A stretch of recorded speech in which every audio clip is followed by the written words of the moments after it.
Chapter 1. The Right to be Rich. Whatever may be said in praise of poverty, the fact remains that it is not possible to live a really complete or successful life unless one is rich. No man can rise to his greatest possible height in talent or soul development unless he has plenty of money. For to unfold the soul and to develop talent, he must have many things to use, and he cannot have these things unless he has money to buy them with. Man develops in mind, soul, and body by making use of things, and society is so organized that man must have money in order to become the possessor of things. Therefore, the basis of all advancement for man must be the science of getting rich. The object of all life is development, and everything that lives has an inalienable right to all the development it is capable of attaining. Man's right to life means his right to have the free and unrestricted use of all the things which may be necessary to his fullest mental, spiritual, and physical unfoldment, or, in other words, his right to be rich. In this book, I shall not speak of riches in a figurative way. To be really rich does not mean to be satisfied or contented with a little. No man ought to be satisfied with a little if he is capable of using and enjoying more. The purpose of nature is the advancement and unfoldment of life, and every man should have all that can contribute to the power, elegance, beauty, and richness of life. To be content with less is sinful. The man who owns all he wants for the living of all the life he is capable of living is rich, and no man who has not plenty of money can have all he wants. Life has advanced so far and become so complex that even the most ordinary man or woman requires a great amount of wealth in order to live in a manner that even approaches completeness. Every person naturally wants to become all that he is capable of becoming. This desire to realize innate possibilities is inherent in human nature. We cannot help wanting to be all that we can be. Success in life is becoming what you want to be. You can become what you want to be only by making use of things, and you can have the free use of things only as you become rich enough to buy them. To understand the science of getting rich is therefore the most essential of all knowledge.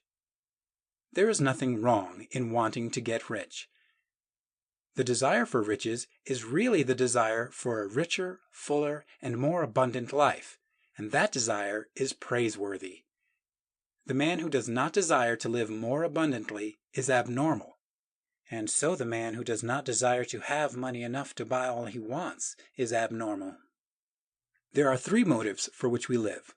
We live for the body, we live for the mind, and we live for the soul. No one of these is better or holier than the other. All are alike desirable, and no one of the three, body, mind, or soul, can live fully if either of the others is cut short of full life and expression. It is not right or noble to live only for the soul and deny mind or body, and it is wrong to live for the intellect and deny body and soul. We are all acquainted with the loathsome consequence of living for the body and denying both mind and soul, and we see that real life means the complete expression of all that man can give forth through body, mind, and soul. Whatever he may say, no man can be really happy or satisfied unless his body is living fully in every function, and unless the same is true of his mind and his soul. Wherever there is unexpressed possibility or function not performed, there is unsatisfied desire. Desire is possibility seeking expression, or function seeking performance. Man cannot live fully in body without good food, comfortable clothing, and warm shelter, and without freedom from excessive toil. Rest and recreation are also necessary to his physical life.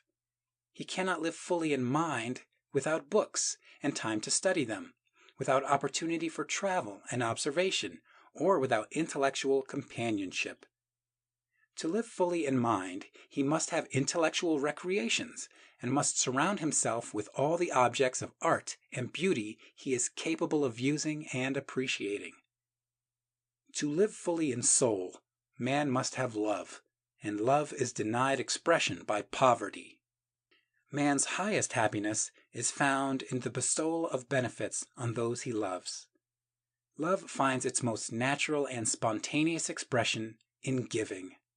The man who has nothing to give cannot fill his place as a husband or a father, as a citizen or as a man.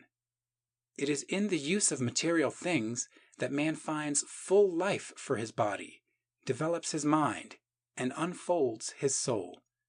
It is therefore of supreme importance to him that he should be rich. It is perfectly right that you should desire to be rich. If you are a normal man or woman, you cannot help doing so. It is perfectly right that you should give your best attention to the science of getting rich, for it is the noblest and most necessary of all studies. If you neglect this study, you are derelict in your duty to yourself, to God, and to humanity. For you can render God and humanity no greater service than to make the most of yourself.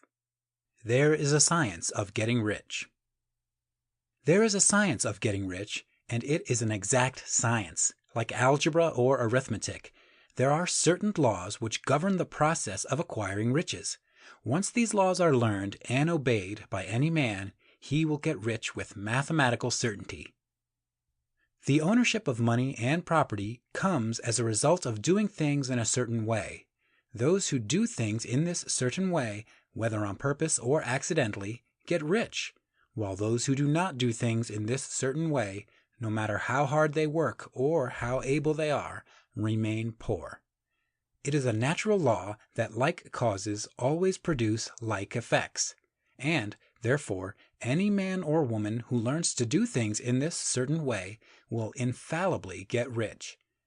That the above statement is true is shown by the following facts. Getting rich is not a matter of environment, for if it were, all the people in certain neighborhoods would become wealthy.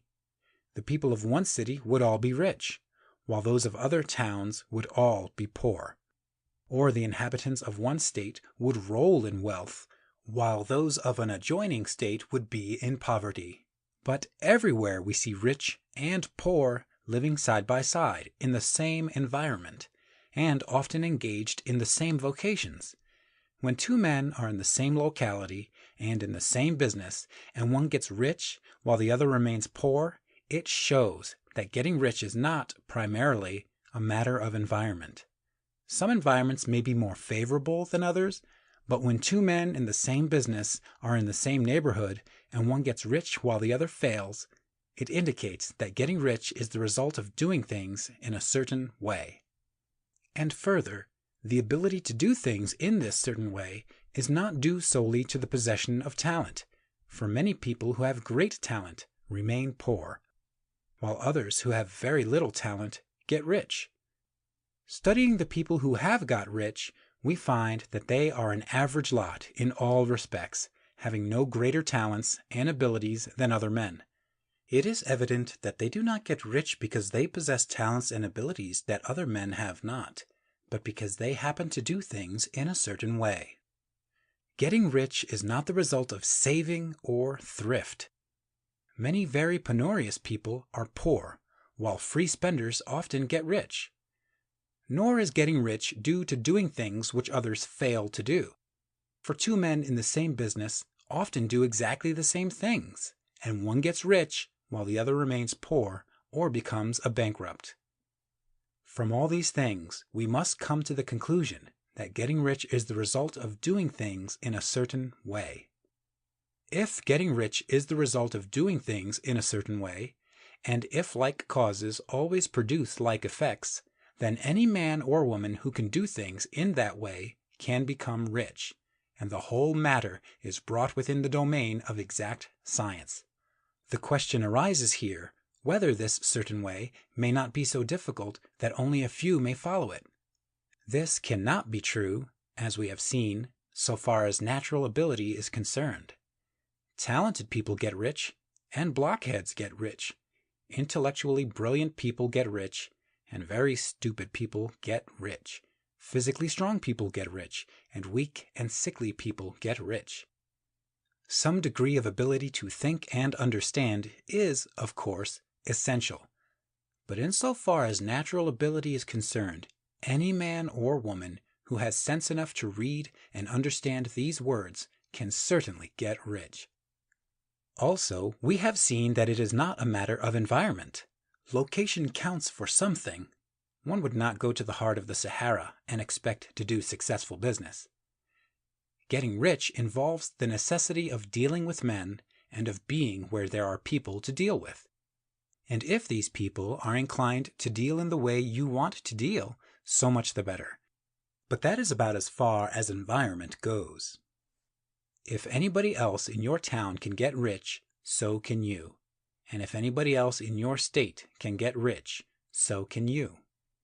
Again, it is not a matter of choosing some particular business or profession. People get rich in every business and in every profession, while their next-door neighbors in the same vocation remain in poverty. It is true that you will do best in a business which you like and which is congenial to you, and if you have certain talents which are well developed, you will do best in a business which calls for the exercise of those talents. Also, you will do best in a business which is suited to your locality. An ice cream parlor would do better in a warm climate than in Greenland, and a salmon fishery will succeed better in the Northwest than in Florida, where there are no salmon. But, aside from these general limitations, getting rich is not dependent upon your engaging in some particular business, but upon your learning to do things in a certain way. If you are now in business, and anybody else in your locality is getting rich in the same business, while you are not getting rich, it is because you are not doing things in the same way that the other person is doing them. No one is prevented from getting rich by lack of capital. True, as you get capital, the increase becomes more easy and rapid, but one who has capital is already rich and does not need to consider how to become so. No matter how poor you may be, if you begin to do things in a certain way, you will begin to get rich, and you will begin to have capital. The getting of capital is a part of the process of getting rich, and it is a part of the result which invariably follows the doing of things in the certain way. You may be the poorest man on the continent, and be deeply in debt. You may have neither friends, influence, nor resources, but if you begin to do things in this way, you must infallibly begin to get rich. For like causes must produce like effects. If you have no capital, you can get capital. If you are in the wrong business, you can get into the right business. If you are in the wrong location, you can go to the right location.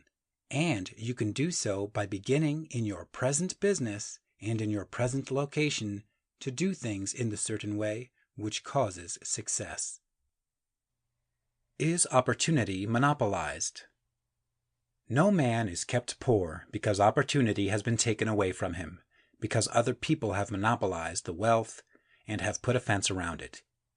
You may be shut off from engaging in business in certain lines, but there are other channels open to you. Probably it would be hard for you to get control of any of the great railroad systems. That field is pretty well monopolized. But the electric railway business is still in its infancy and offers plenty of scope for enterprise. And it will be but a very few years until traffic and transportation through the air will become a great industry, and in all its branches will give employment to hundreds of thousands and perhaps to millions of people. Why not turn your attention to the development of aerial transportation, instead of competing with J.J. Hill and others for a chance in the steam railway world? It is quite true that if you are a workman in the employ of the Steel Trust, you have very little chance of becoming the owner of the plant in which you work. But it is also true that if you will commence to act in a certain way, you can soon leave the employ of the Steel Trust. You can buy a farm of from 10 to 40 acres and engage in business as a producer of foodstuffs. There is great opportunity at this time for men who will live upon small tracts of land and cultivate the same intensively. Such men will certainly get rich. You may say that it is impossible for you to get the land, but I'm going to prove to you that it is not impossible, and that you can certainly get a farm if you will go to work in a certain way. At different periods, the tide of opportunity sets in different directions, according to the needs of the whole, and the particular stage of social evolution which has been reached. At present, in America, it is setting toward agriculture and the allied industries and professions. Today, opportunity is open before the farmer in his line more than before the factory worker in his line. It is open before the businessman who supplies the farmer more than before the one who supplies the factory worker, and before the professional man who waits upon the farmer more than before the one who serves the working class. There is abundance of opportunity for the man who will go with the tide instead of trying to swim against it. So the factory workers, either as individuals or as a class, are not deprived of opportunity. The workers are not being kept down by their masters. They are not being ground by the trusts and combinations of capital. As a class, they are where they are because they do not do things in a certain way. If the workers of America chose to do so, they could follow the example of their brothers in Belgium and other countries and establish great department stores and cooperative industries.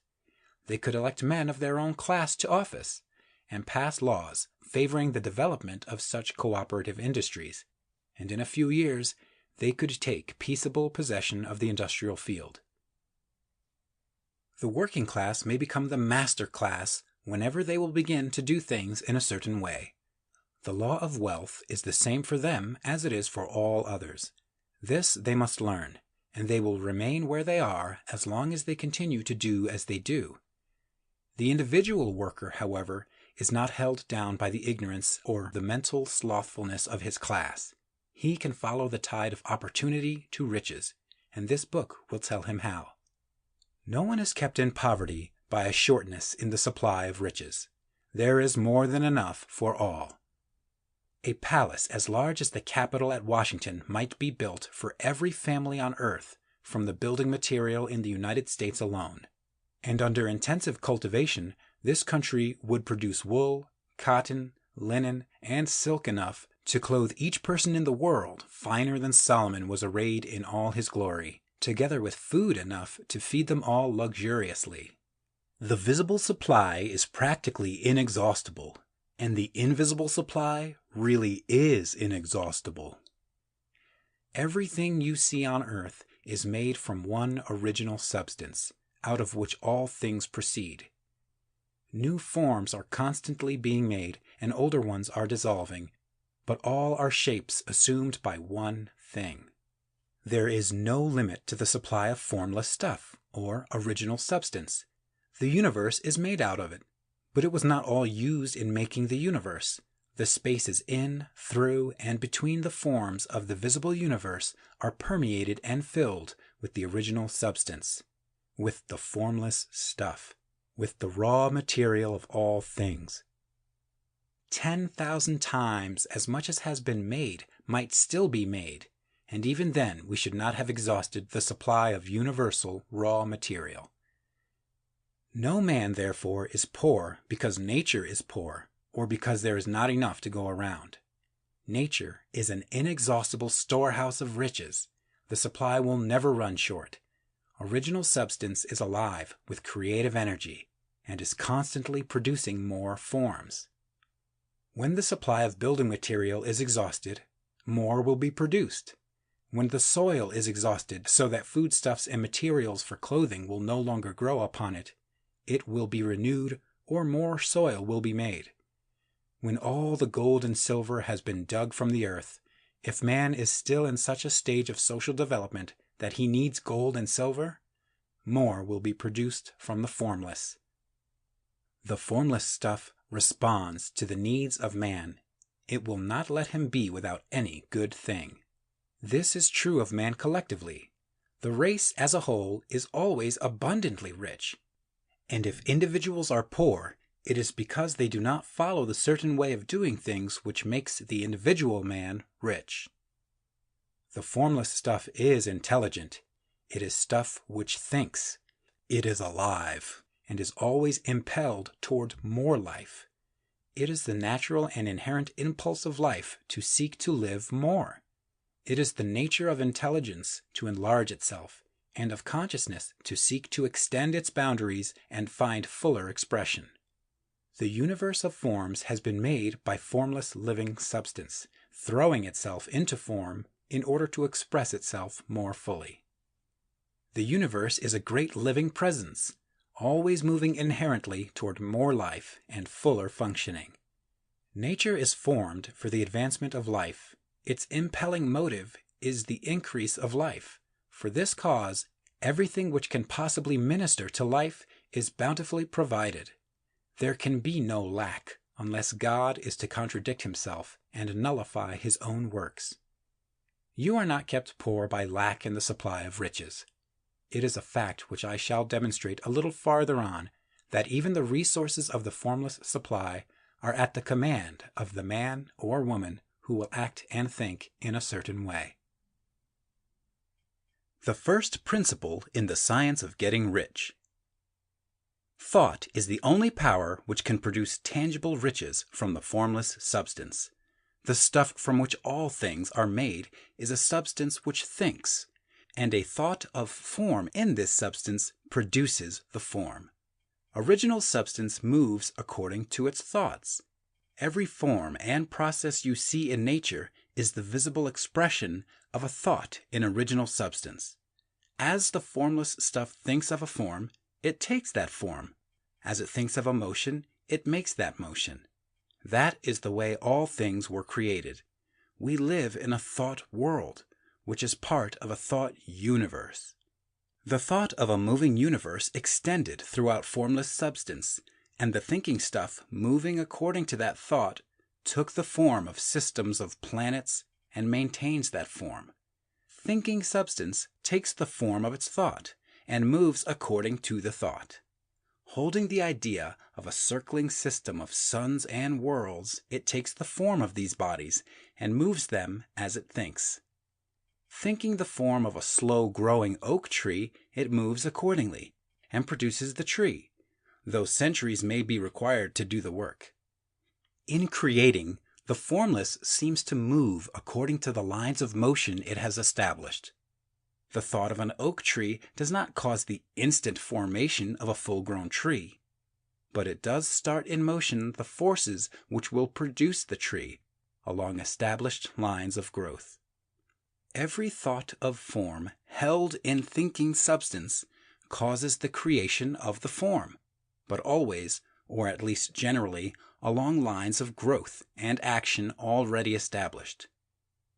The thought of a house of a certain construction, if it were impressed upon formless substance, might not cause the instant formation of the house, but it would cause the turning of creative energies already working in trade and commerce into such channels as to result in the speedy building of the house. And if there were no existing channels through which the creative energy could work, then the house would be formed directly from primal substance, without waiting for the slow processes of the organic and inorganic world. No thought of form can be impressed upon original substance without causing the creation of the form. Man is a thinking center and can originate thought. All the forms that man fashions with his hands must first exist in his thought. He cannot shape a thing until he has thought that thing.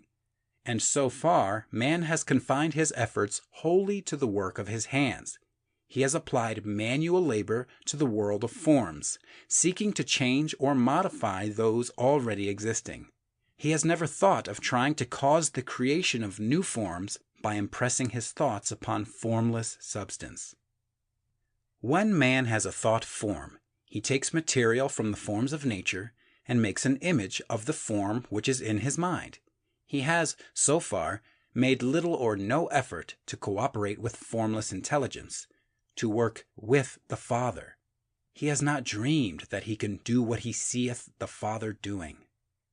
Man reshapes and modifies existing forms by manual labor. He has given no attention to the question whether he may not produce things from formless substance by communicating his thoughts to it. we propose to prove that he may do so, to prove that any man or woman may do so, and to show how. As our first step, we must lay down 3 fundamental propositions. First, we assert that there is one original formless stuff or substance from which all things are made.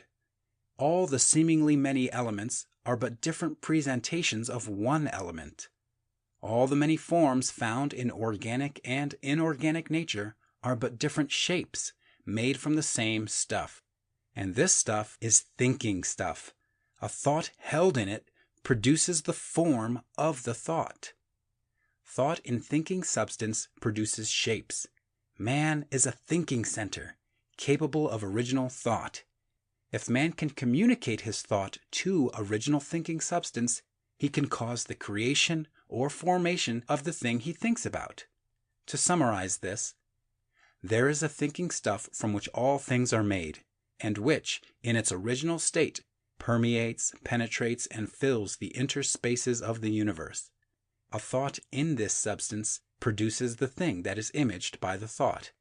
Man can form things in his thought, and by impressing his thought upon formless substance, can cause the thing he thinks about to be created. It may be asked if I can prove these statements, and without going into details, I answer that I can do so, both by logic and experience. Reasoning back from the phenomena of form and thought, I come to one original thinking substance, and reasoning forward from this thinking substance, I come to man's power to cause the formation of the thing he thinks about. And by experiment, I find the reasoning true, and this is my strongest proof. If one man who reads this book gets rich by doing what it tells him to do, that is evidence in support of my claim.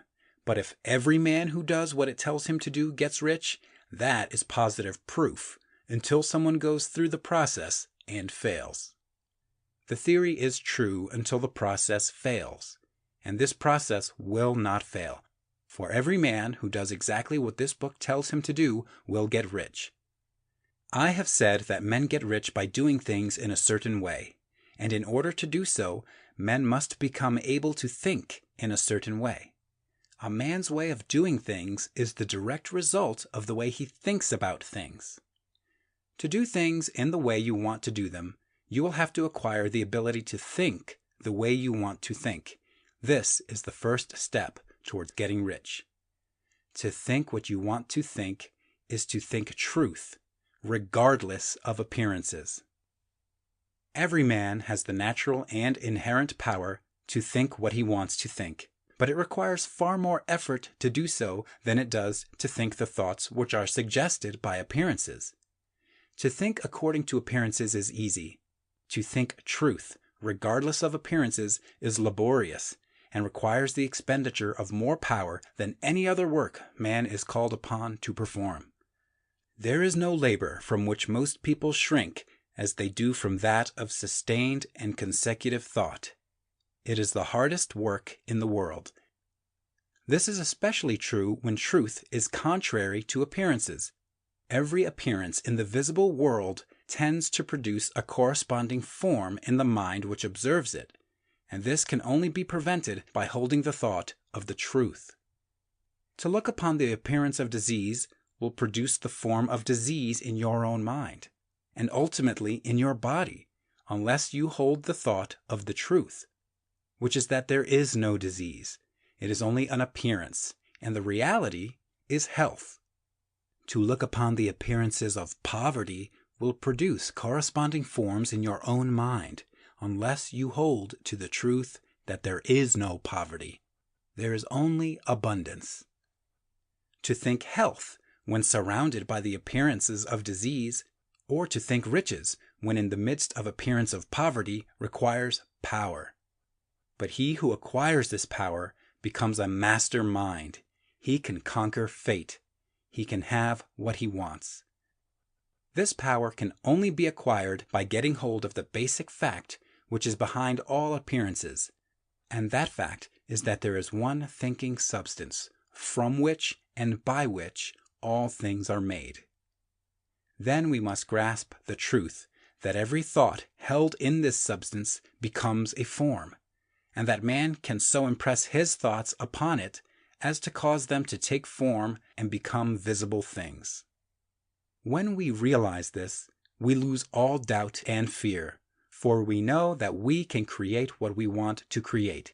We can get what we want to have, and become what we want to be. As a first step toward getting rich, you must believe the 3 fundamental statements given previously in this chapter, and in order to emphasize them, I repeat them here. There is a thinking stuff from which all things are made, and which, in its original state, permeates, penetrates, and fills the interspaces of the universe. A thought in this substance produces the thing that is imaged by the thought.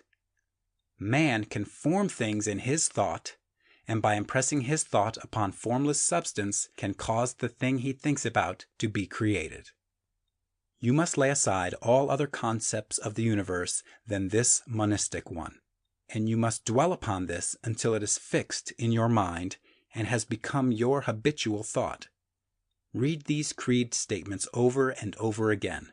Fix every word upon your memory, and meditate upon them until you firmly believe what they say. If a doubt comes to you, cast it aside as a sin. Do not listen to arguments against this idea. Do not go to churches or lectures where a contrary concept of things is taught or preached. Do not read magazines or books which teach a different idea. If you get mixed up in your faith, all your efforts will be in vain. Do not ask why these things are true, nor speculate as to how they can be true. Simply take them on trust.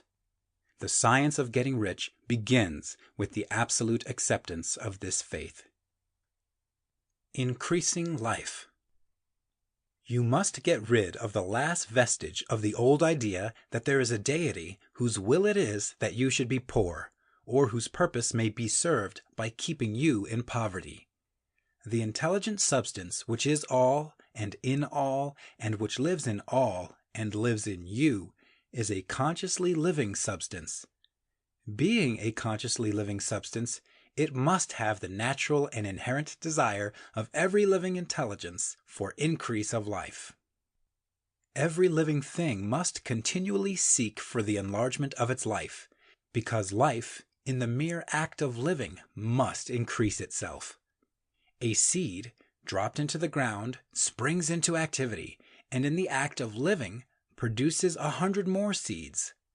Life, by living, multiplies itself. It is forever becoming more.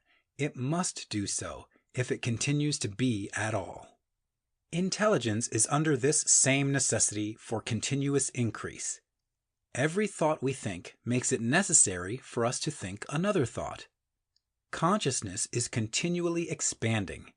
Every fact we learn leads us to the learning of another fact. Knowledge is continually increasing.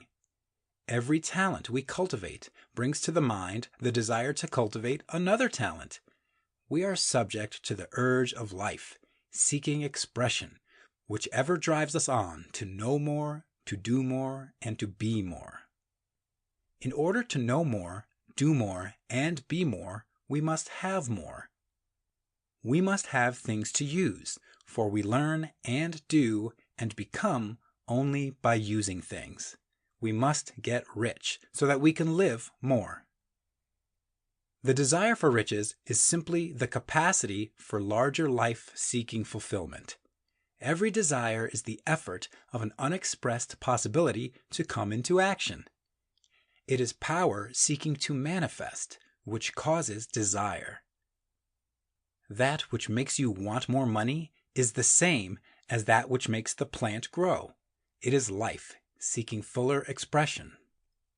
The one living substance must be subject to this inherent law of all life. It is permeated with the desire to live more. That is why it is under the necessity of creating things. The one substance desires to live more in you, hence it wants you to have all the things you can use. It is the desire of God that you should get rich. He wants you to get rich because he can express himself better through you if you have plenty of things to use in giving him expression. He can live more in you if you have unlimited command of the means of life. The universe desires you to have everything you want to have. Nature is friendly to your plans. Everything is naturally for you. Make up your mind that this is true. It is essential, however, that your purpose should harmonize with the purpose that is in all. You must want real life, not mere pleasure or sensual gratification. Life is the performance of function, and the individual really lives only when he performs every function, physical, mental, and spiritual, of which he is capable without excess in any. You do not want to get rich in order to live swinishly for the gratification of animal desires. That is not life. But the performance of every physical function is a part of life, and no one lives completely who denies the impulses of the body a normal and healthful expression. You do not want to get rich solely to enjoy mental pleasures, to get knowledge, to gratify ambition, to outshine others, to be famous.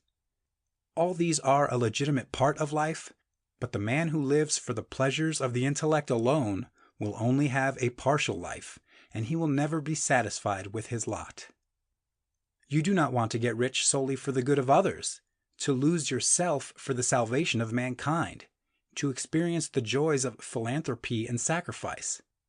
The joys of the soul are only a part of life, and they are no better or nobler than any other part. You want to get rich in order that you may eat, drink, and be merry when it is time to do these things, in order that you may surround yourself with beautiful things, see distant lands, feed your mind, and develop your intellect, in order that you may love men and do kind things, and be able to play a good part in helping the world to find truth. But remember that extreme altruism is no better and no nobler than extreme selfishness. Both are mistakes. Get rid of the idea that God wants you to sacrifice yourself for others, and that you can secure His favor by doing so. God requires nothing of the kind. What He wants is that you should make the most of yourself, and for others. And you can help others more by making the most of yourself than in any other way. You can make the most of yourself only by getting rich. So it is right and praiseworthy that you should give your first and best thought to the work of acquiring wealth. Remember, however, that the desire of substance is for all, and its movements must be for more life to all. It cannot be made to work for less life to any, because it is equally in all, seeking riches and life. Intelligent substance will make things for you, but it will not take things away from someone else and give them to you.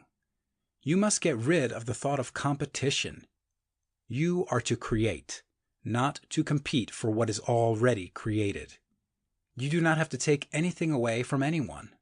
You do not have to drive sharp bargains. You do not have to cheat or to take advantage. You do not need to let any man work for you for less than he earns. You do not have to covet the property of others, or to look at it with wishful eyes. No man has anything of which you cannot have the like, and that without taking what he has away from him. You are to become a creator, not a competitor. You are going to get what you want, but in such a way that when you get it, every other man will have more than he has now. I am aware that there are men who get a vast amount of money by proceeding in direct opposition to the statements in the paragraph above, and may add a word of explanation here. Men of the plutocratic type who become very rich do so sometimes purely by their extraordinary ability on the plane of competition, and sometimes they unconsciously relate themselves to substance in its great purposes and movements for the general racial upbuilding through industrial evolution.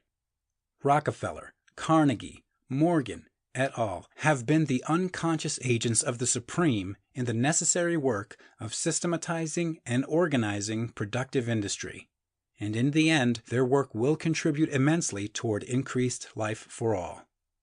Their day is nearly over. They have organized production, and will soon be succeeded by the agents of the multitude who will organize the machinery of distribution. The multimillionaires are like the monster reptiles of the prehistoric eras. They play a necessary part in the evolutionary process, but the same power which produced them will dispose of them. And it is well to bear in mind that they have never been really rich. A record of the private lives of most of this class will show that they have really been the most abject and wretched of the poor. Riches secured on the competitive plane are never satisfactory and permanent. They are yours today and another's tomorrow. Remember, if you are to become rich in a scientific and certain way, you must rise entirely out of the competitive thought. You must never think for a moment that the supply is limited.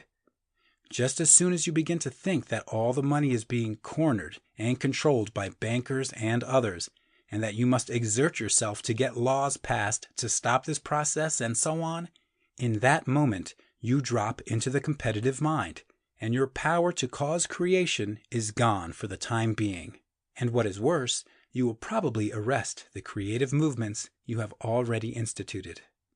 Know that there are countless millions of dollars worth of gold in the mountains of the earth, not yet brought to light. And know that if there were not, more would be created from thinking substance to supply your needs. Know that the money you need will come, even if it is necessary for 1,000 men to be led to the discovery of new gold mines tomorrow. Never look at the visible supply. Look always at the limitless riches in formless substance, and know that they are coming to you as fast as you can receive and use them. Nobody, by cornering the visible supply, can prevent you from getting what is yours. So never allow yourself to think for an instant that all the best building spots will be taken before you get ready to build your house, unless you hurry. Never worry about the trusts and combines and get anxious for fear they will soon come to own the whole earth. Never get afraid that you will lose what you want because some other person beats you to it. That cannot possibly happen. You are not seeking anything that is possessed by anybody else. You are causing what you want to be created from formless substance, and the supply is without limits. Stick to the formulated statement. There is a thinking stuff from which all things are made, and which, in its original state, permeates, penetrates, and fills the interspaces of the universe. A thought in this substance produces the thing that is imaged by the thought. Man can form things in his thought, and, by impressing his thought upon formless substance, can cause the thing he thinks about to be created. How riches come to you. When I say that you do not have to drive sharp bargains, I do not mean that you do not have to drive any bargains at all, or that you are above the necessity for having any dealings with your fellow men. I mean that you will not need to deal with them unfairly. You do not have to get something for nothing, but can give to every man more than you take from him. You cannot give every man more in cash market value than you take from him, but you can give him more in use value than the cash value of the thing you take from him.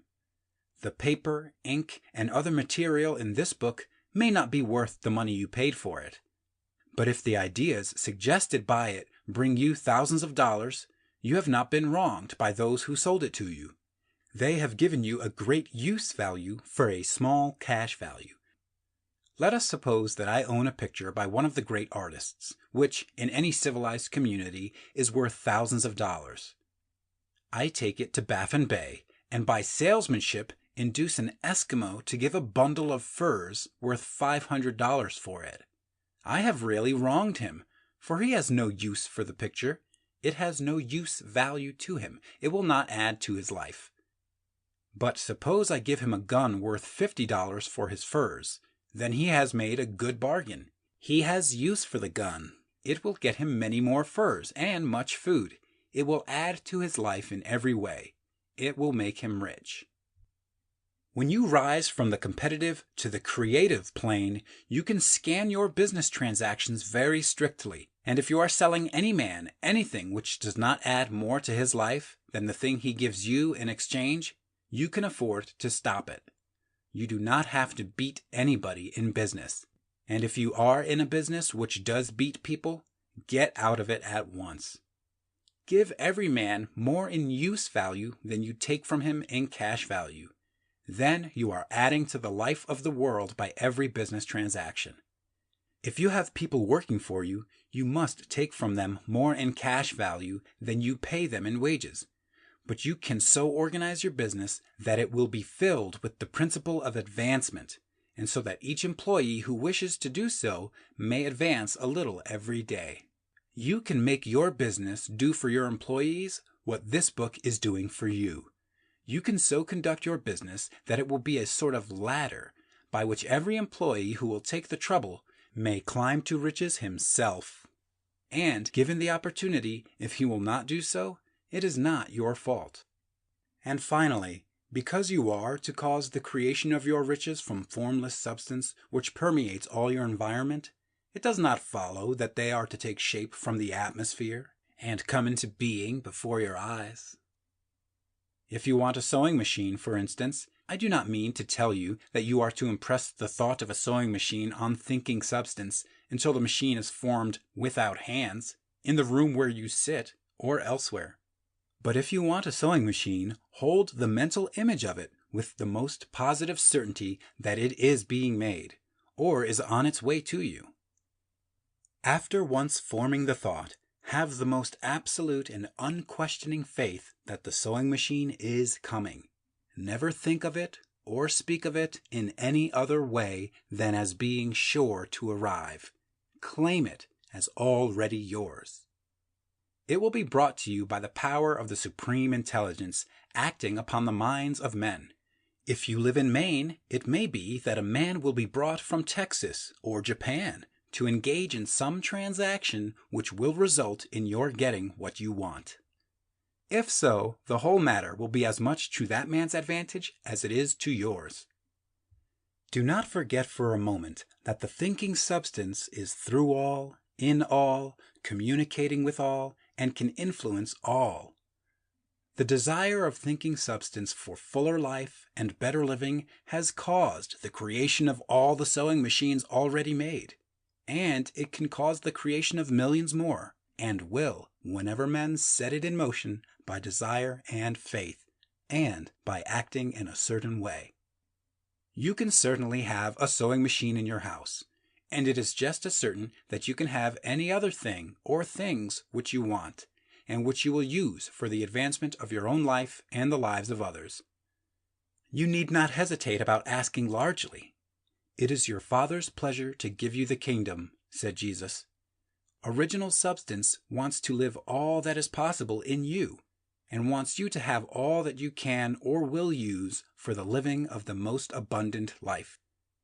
If you fix upon your consciousness the fact that the desire you feel for the possession of riches is one with the desire of omnipotence for more complete expression, your faith becomes invincible. Once I saw a little boy sitting at a piano and vainly trying to bring harmony out of the keys, and I saw that he was grieved and provoked by his inability to play real music. I asked him the cause of his vexation, and he answered, "I can feel the music in me, but I can't make my hands go right." The music in him was the urge of original substance containing all the possibilities of all life. All that there is of music was seeking expression through the child. God, the one substance, is trying to live and do and enjoy things through humanity. He is saying, I want hands to build wonderful structures, to play divine harmonies, to paint glorious pictures. I want feet to run my errands, eyes to see my beauties, tongues to tell mighty truths and to sing marvelous songs, and so on. All that there is of possibility is seeking expression through men.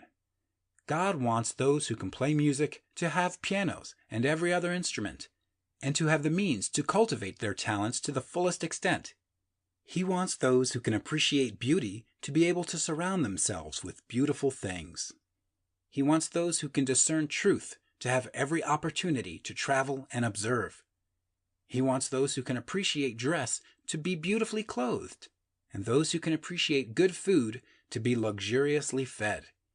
He wants all these things because it is himself that enjoys and appreciates them.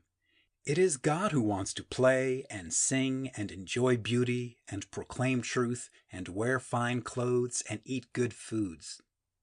It is God that worketh in you to will and to do, said Paul.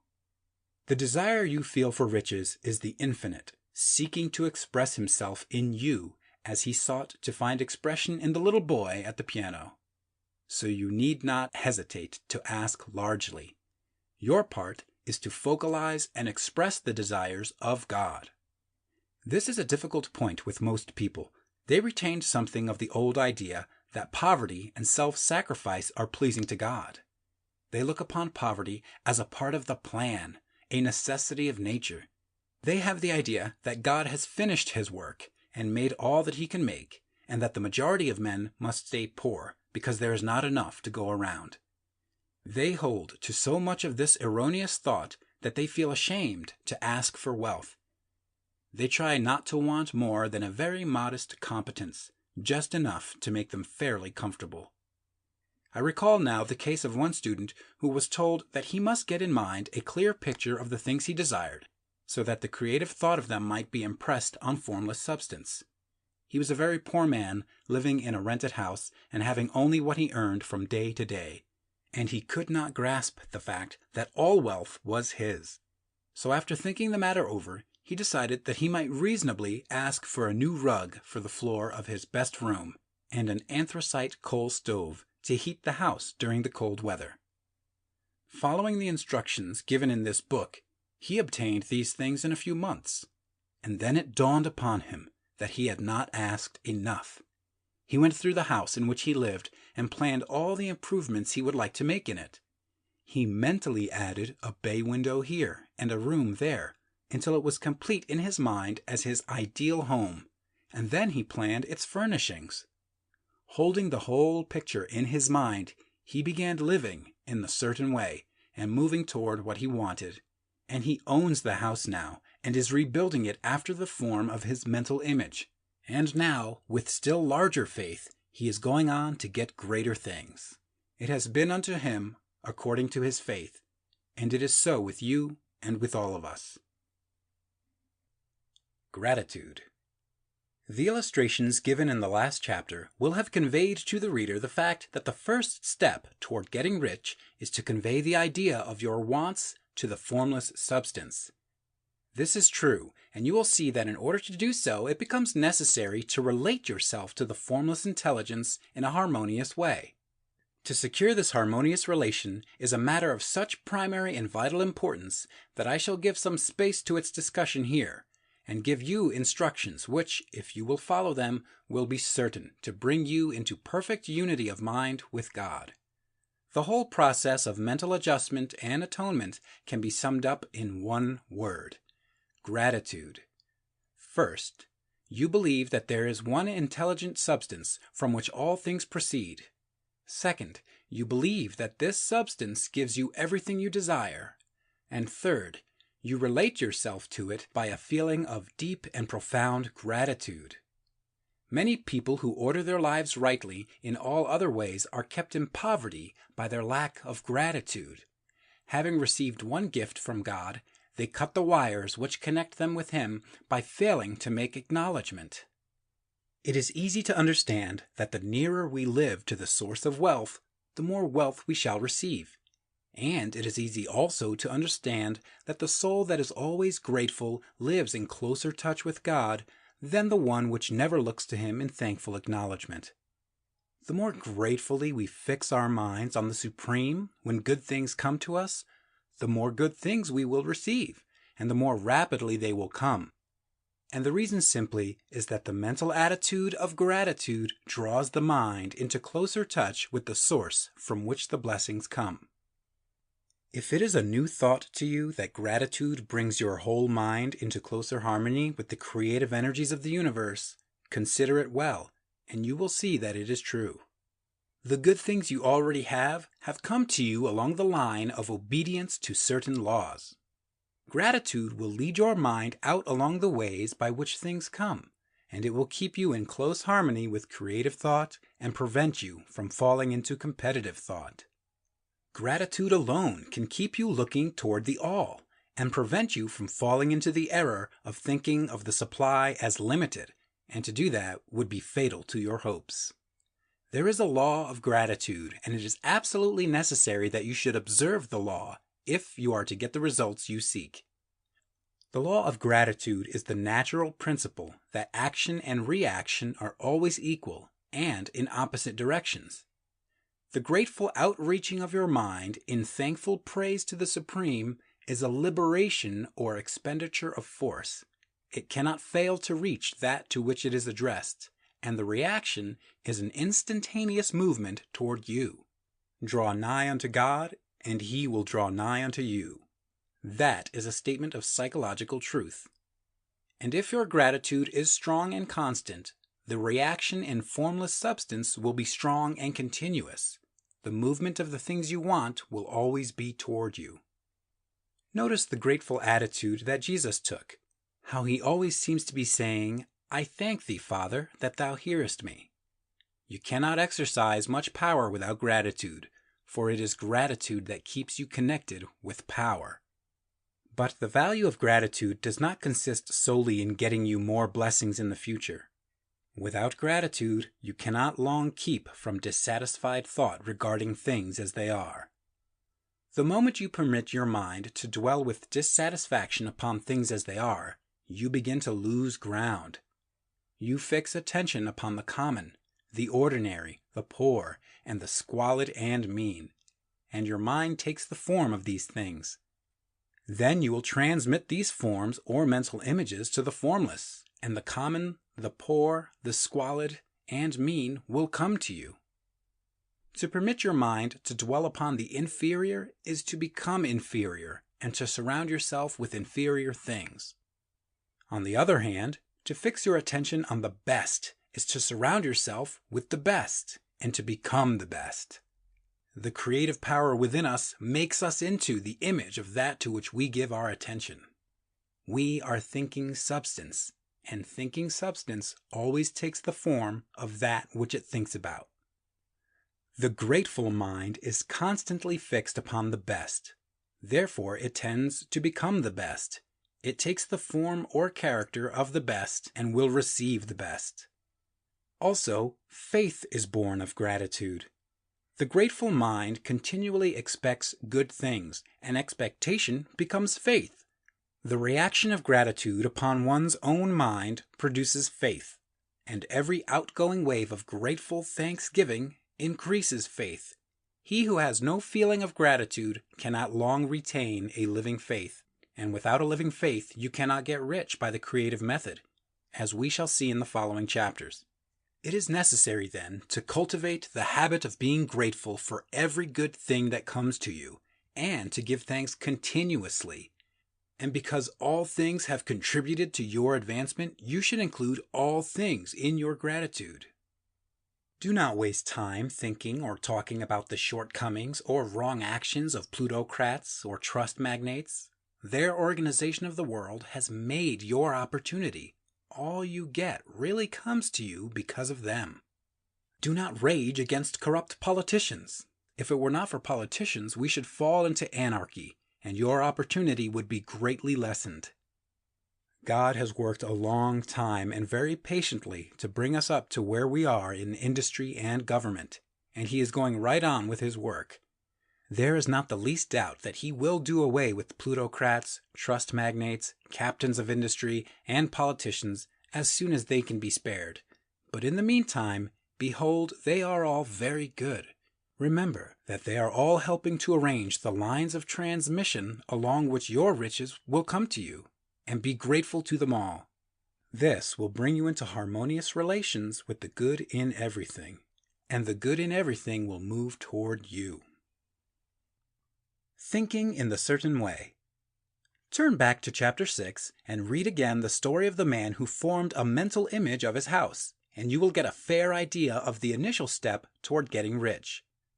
You must form a clear and definite mental picture of what you want. You cannot transmit an idea unless you have it yourself.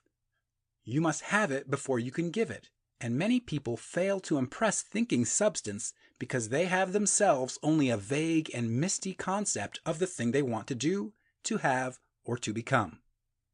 It is not enough that you should have a general desire for wealth to do good with. Everybody has that desire. It is not enough that you should have a wish to travel, see things, live more, etc. Everybody has those desires also. If you were going to send a wireless message to a friend, you would not send the letters of the alphabet in their order and let him construct the message for himself. Nor would you take words at random from the dictionary. You would send a coherent sentence, one which meant something. When you try to impress your wants upon substance, remember that it must be done by a coherent statement. You must know what you want and be definite. You can never get rich or start the creative power into action by sending out unformed longings and vague desires. Go over your desires, just as the man I have described went over his house. See just what you want and get a clear mental picture of it as you wish it to look when you get it. That clear mental picture you must have continually in mind, as the sailor has in mind the port toward which he is sailing the ship. You must keep your face toward it all the time. You must no more lose sight of it than the steersman loses sight of the compass. It is not necessary to take exercises in concentration, nor to set apart special times for prayer and affirmation, nor to go into the silence, nor to do occult stunts of any kind. These things are well enough, but all you need is to know what you want and to want it badly enough so that it will stay in your thoughts. Spend as much of your leisure time as you can in contemplating your picture. But no one needs to take exercises to concentrate his mind on a thing which he really wants. It is the things you do not really care about which require effort to fix your attention upon them. And unless you really want to get rich, so that the desire is strong enough to hold your thoughts directed to the purpose, as the magnetic pole holds the needle of the compass, it will hardly be worthwhile for you to try to carry out the instructions given in this book. The methods herein set forth are for people whose desire for riches is strong enough to overcome mental laziness and the love of ease and make them work. The more clear and definite you make your picture then, and the more you dwell upon it, bringing out all its delightful details, the stronger your desire will be, and the stronger your desire, the easier it will be to hold your mind fixed upon the picture of what you want. Something more is necessary, however, than merely to see the picture clearly. If that is all you do, you are only a dreamer and will have little or no power for accomplishment. Behind your clear vision must be the purpose to realize it, to bring it out in tangible expression. And behind this purpose must be an invincible and unwavering faith that the thing is already yours, that it is at hand, and you have only to take possession of it. Live in the new house mentally until it takes form around you physically. In the mental realm, enter at once into full enjoyment of the things you want. Whatsoever things ye ask for when ye pray, believe that ye receive them, and ye shall have them, said Jesus. See the things you want as if they were actually around you all the time. See yourself as owning and using them. Make use of them in imagination, just as you will use them when they are your tangible possessions. Dwell upon your mental picture until it is clear and distinct, and then take the mental attitude of ownership toward everything in that picture. Take possession of it in mind, in the full faith that it is actually yours. Hold to this mental ownership. Do not waver for an instant in the faith that it is real. And remember what was said in a preceding chapter about gratitude. Be as thankful for it all the time as you expect to be when it has taken form. The man who can sincerely thank God for the things which as yet he owns only in imagination has real faith. He will get rich. He will cause the creation of whatsoever he wants. You do not need to pray repeatedly for the things you want. It is not necessary to tell God about it every day. Use not vain repetitions as the heathen do, said Jesus to his pupils, for your Father knoweth that ye have need of these things before ye ask him. Your part is to intelligently formulate your desire for the things which make for a larger life, and to get these desires arranged into a coherent whole, and then to impress this whole desire upon the formless substance, which has the power and the will to bring you what you want. You do not make this impression by repeating strings of words. You make it by holding the vision with unshakable purpose to attain it, and with steadfast faith that you do attain it. The answer to prayer is not according to your faith while you are talking, but according to your faith while you are working. You cannot impress the mind of God by having a special Sabbath day set apart to tell Him what you want, and then forgetting Him during the rest of the week. You cannot impress Him by having special hours to go into your closet and pray, if you then dismiss the matter from your mind until the hour of prayer comes again. Oral prayer is well enough and has its effect, especially upon yourself, in clarifying your vision and strengthening your faith. But it is not your oral petitions which get you what you want. In order to get rich, you do not need a sweet hour of prayer.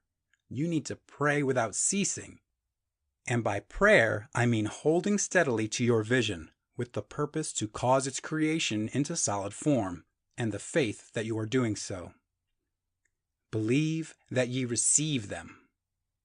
The whole matter turns on receiving, once you have clearly formed your vision. When you have formed it, it is well to make an oral statement, addressing the Supreme in reverent prayer, and from that moment you must, in mind, receive what you ask for. Live in the new house, wear the fine clothes, ride in the automobile, go on the journey, and confidently plan for greater journeys. Think and speak of all the things you have asked for in terms of actual present ownership. Imagine an environment and a financial condition exactly as you want them, and live all the time in that imaginary environment and financial condition. Mind, however, that you do not do this as a mere dreamer and castle builder.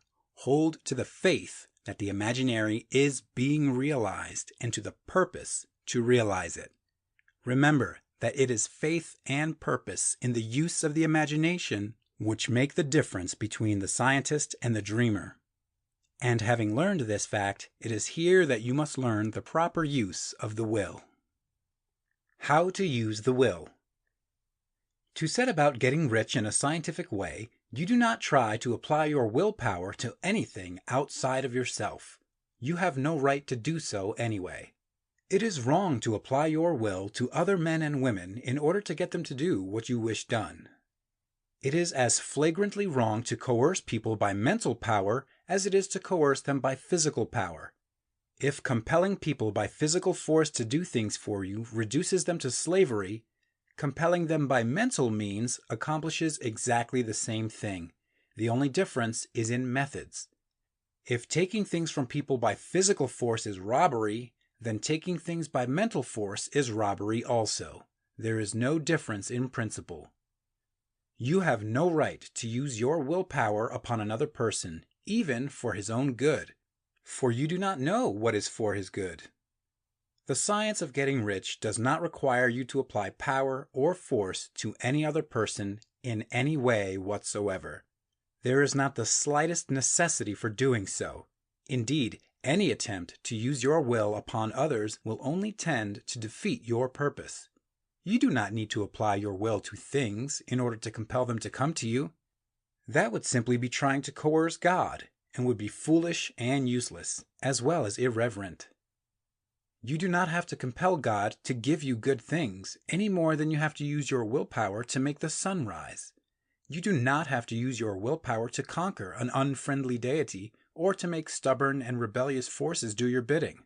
Substance is friendly to you and is more anxious to give you what you want than you are to get it. To get rich, you need only to use your willpower upon yourself.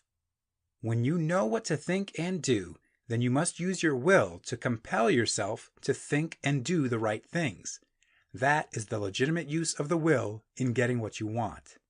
To use it in holding yourself to the right course. Use your will to keep yourself thinking and acting in the certain way.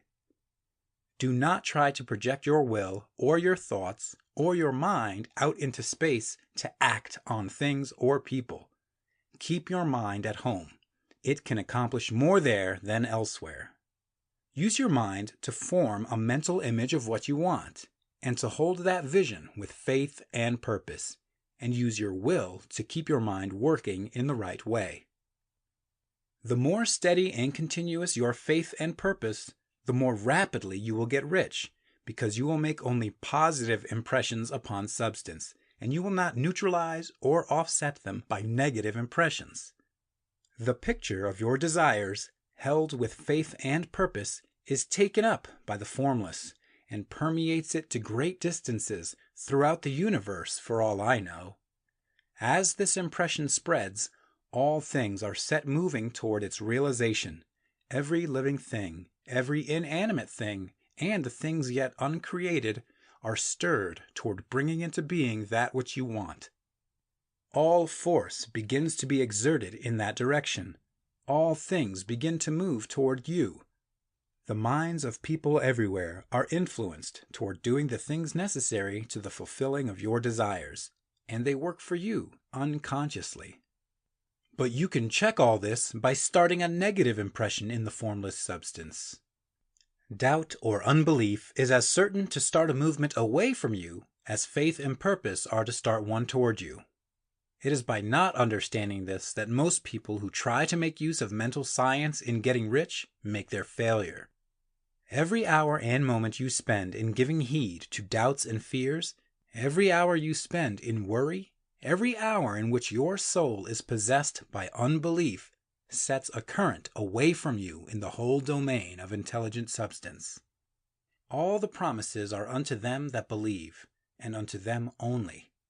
Notice how insistent Jesus was upon this point of belief, and now you know the reason why.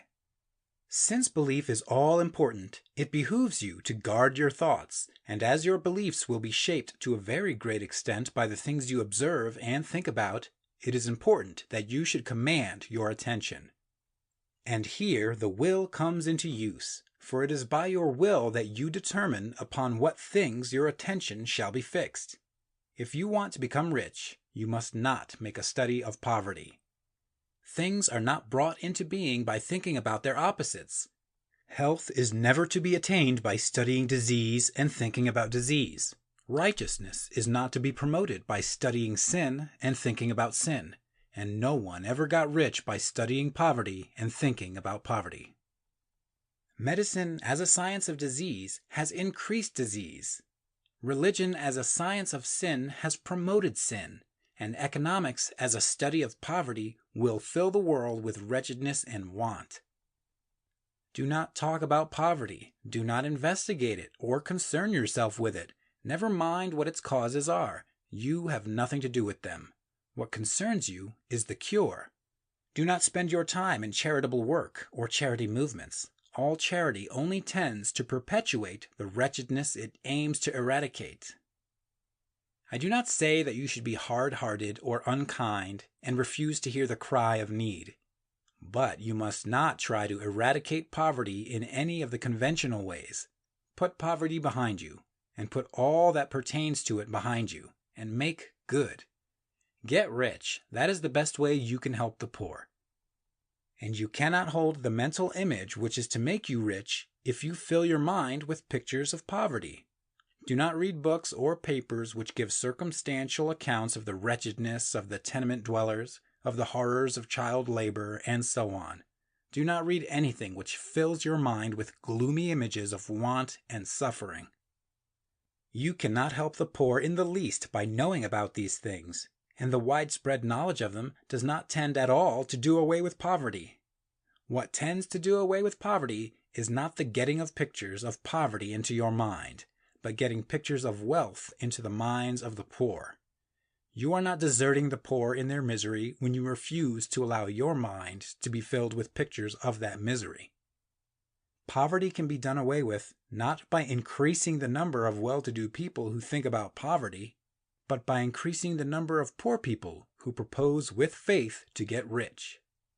The poor do not need charity. They need inspiration. Charity only sends them a loaf of bread to keep them alive in their wretchedness, or gives them an entertainment to make them forget for an hour or two. But inspiration will cause them to rise out of their misery. If you want to help the poor, demonstrate to them that they can become rich. Prove it by getting rich yourself. The only way in which poverty will ever be banished from this world is by getting a large and constantly increasing number of people to practice the teachings of this book. People must be taught to become rich by creation, not by competition. Every man who becomes rich by competition throws down behind him the ladder by which he rises and keeps others down. But every man who gets rich by creation opens a way for thousands to follow him and inspires them to do so. You are not showing hardness of heart or an unfeeling disposition when you refuse to pity poverty, see poverty, read about poverty, or think or talk about it, or to listen to those who do talk about it. Use your willpower to keep your mind off the subject of poverty and to keep it fixed with faith and purpose on the vision of what you want. Further use of the will. You cannot retain a true and clear vision of wealth if you are constantly turning your attention to opposing pictures, whether they be external or imaginary. Do not tell of your past troubles of a financial nature, if you have had them. Do not think of them at all. Do not tell of the poverty of your parents or the hardships of your early life. To do any of these things is to mentally class yourself with the poor for the time being, and it will certainly check the movement of things in your direction. Let the dead bury their dead, as Jesus said. Put poverty and all things that pertain to poverty completely behind you. You have accepted a certain theory of the universe as being correct, and are resting all your hopes of happiness on its being correct. And what can you gain by giving heed to conflicting theories? Do not read religious books which tell you that the world is soon coming to an end. And do not read the writings of muckrakers and pessimistic philosophers who tell you that it is going to the devil. The world is not going to the devil. It is going to God. It is a wonderful becoming. True, there may be a good many things in existing conditions which are disagreeable, but what is the use of studying them when they are certainly passing away, and when the study of them only tends to check their passing and keep them with us? Why give time and attention to things which are being removed by evolutionary growth, when you can hasten their removal only by promoting the evolutionary growth as far as your part of it goes? No matter how horrible in seeming may be the conditions in certain countries, sections, or places, you waste your time and destroy your own chances by considering them. You should interest yourself in the world's becoming rich. Think of the riches the world is coming into, instead of the poverty it is growing out of, and bear in mind that the only way in which you can assist the world in growing rich is by growing rich yourself, through the creative method, not the competitive one. Give your attention wholly to riches. Ignore poverty. Whenever you think or speak of those who are poor, think and speak of them as those who are becoming rich, as those who are to be congratulated rather than pitied. Then they and others will catch the inspiration and begin to search for the way out. Because I say that you are to give your whole time and mind and thought to riches, it does not follow that you are to be sordid or mean. To become really rich is the noblest aim you can have in life, for it includes everything else. On the competitive plane, the struggle to get rich is a godless scramble for power over other men. But when we come into the creative mind, all this is changed. All that is possible in the way of greatness and soul unfoldment, of service and lofty endeavor, comes by way of getting rich. All is made possible by the use of things. If you lack for physical health, you will find that the attainment of it is conditional on your getting rich. Only those who are emancipated from financial worry and who have the means to live a carefree existence and follow hygienic practices can have and retain health. Moral and spiritual greatness is possible only to those who are above the competitive battle for existence. And only those who are becoming rich on the plane of creative thought are free from the degrading influences of competition. If your heart is set on domestic happiness, Remember that love flourishes best where there is refinement, a high level of thought, and freedom from corrupting influences. And these are to be found only where riches are attained by the exercise of creative thought, without strife or rivalry. You can aim at nothing so great or noble, I repeat, as to become rich, and you must fix your attention upon your mental picture of riches, to the exclusion of all that may tend to dim or obscure the vision. You must learn to see the underlying truth in all things. You must see beneath all seemingly wrong conditions the great one life, ever moving forward toward fuller expression and more complete happiness. It is the truth that there is no such thing as poverty, that there is only wealth. Some people remain in poverty because they are ignorant of the fact that there is wealth for them, and these can best be taught by showing them the way to affluence in your own person and practice. Others are poor because, while they feel that there is a way out, they are too intellectually indolent to put forth the mental effort necessary to find that way and travel it. And for these, the very best thing you can do is to arouse their desire by showing them the happiness that comes from being rightly rich. Others still are poor because, while they have some notion of science, they have become so swamped and lost in the maze of metaphysical and occult theories that they do not know which road to take. They try a mixture of many systems and fail in all. For these, again, the very best thing to do is to show the right way in your own person and practice. An ounce of doing things is worth a pound of theorizing. The very best thing you can do for the whole world is to make the most of yourself. You can serve God and man in no more effective way than by getting rich. That is, if you get rich by the creative method and not by the competitive one.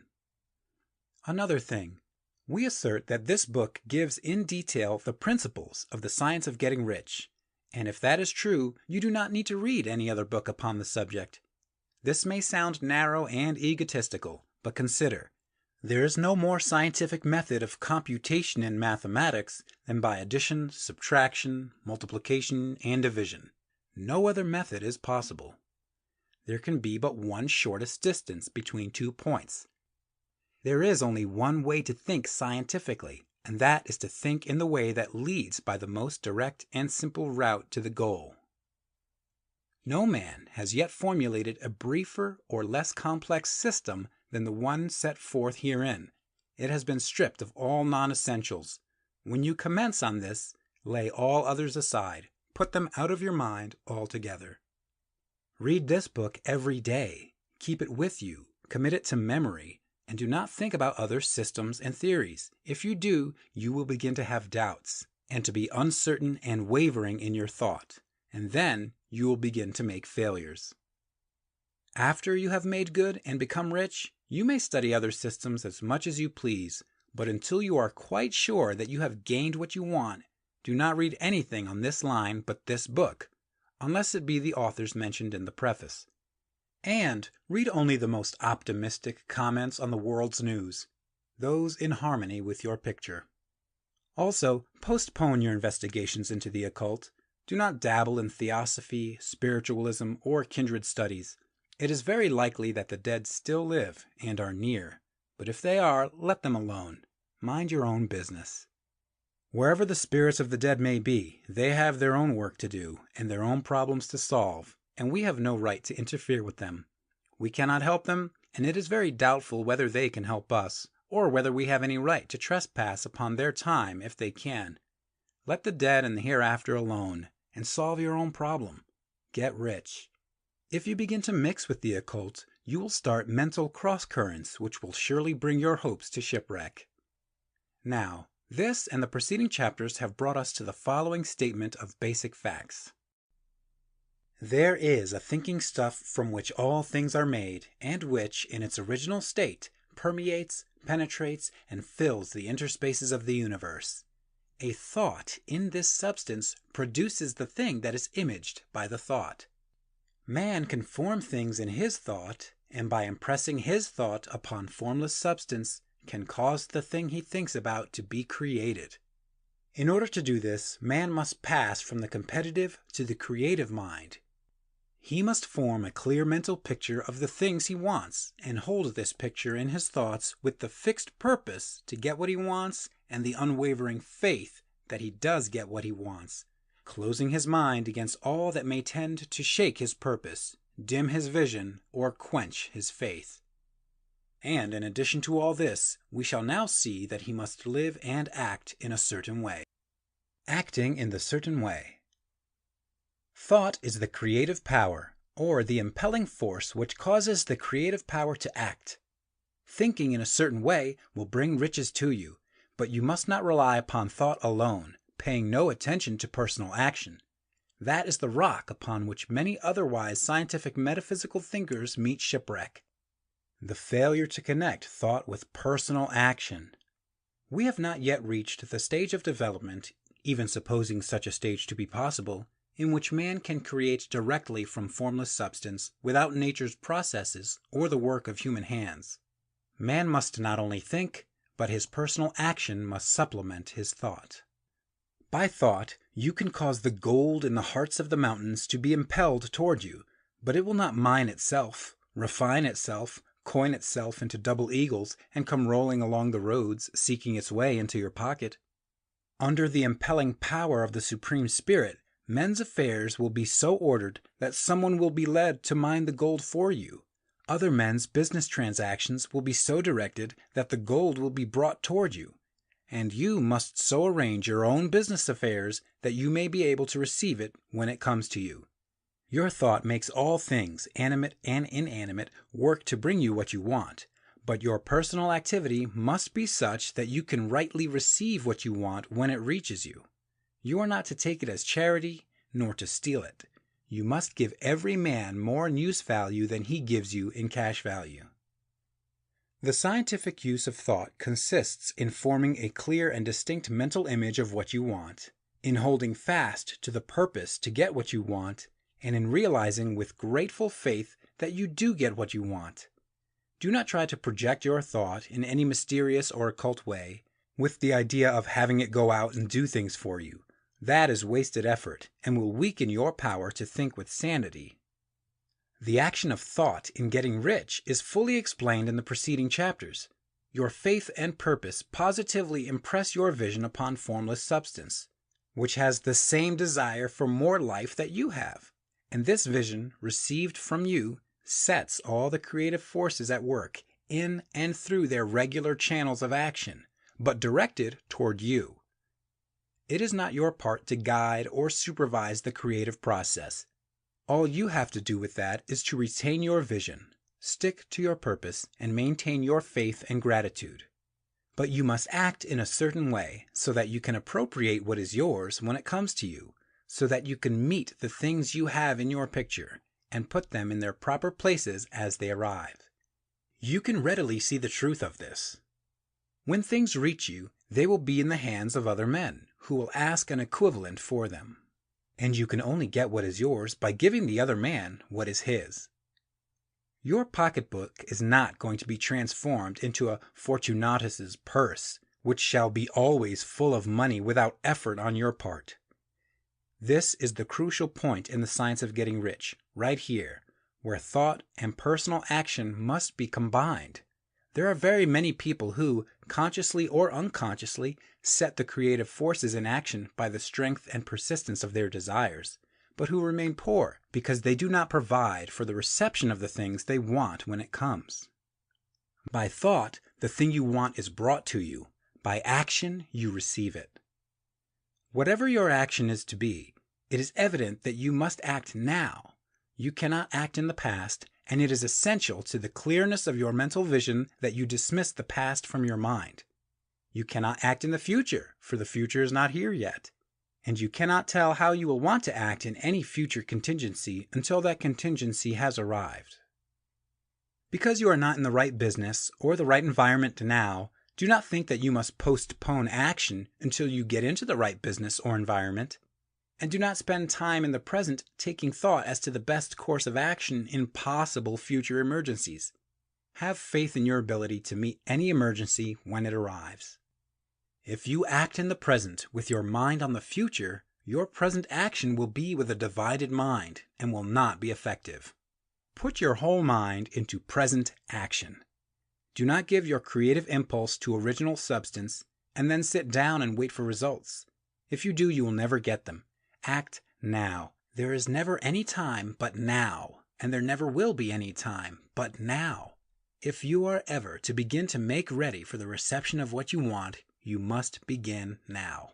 And your action, whatever it is, must most likely be in your present business or employment, and must be upon the persons and things in your present environment.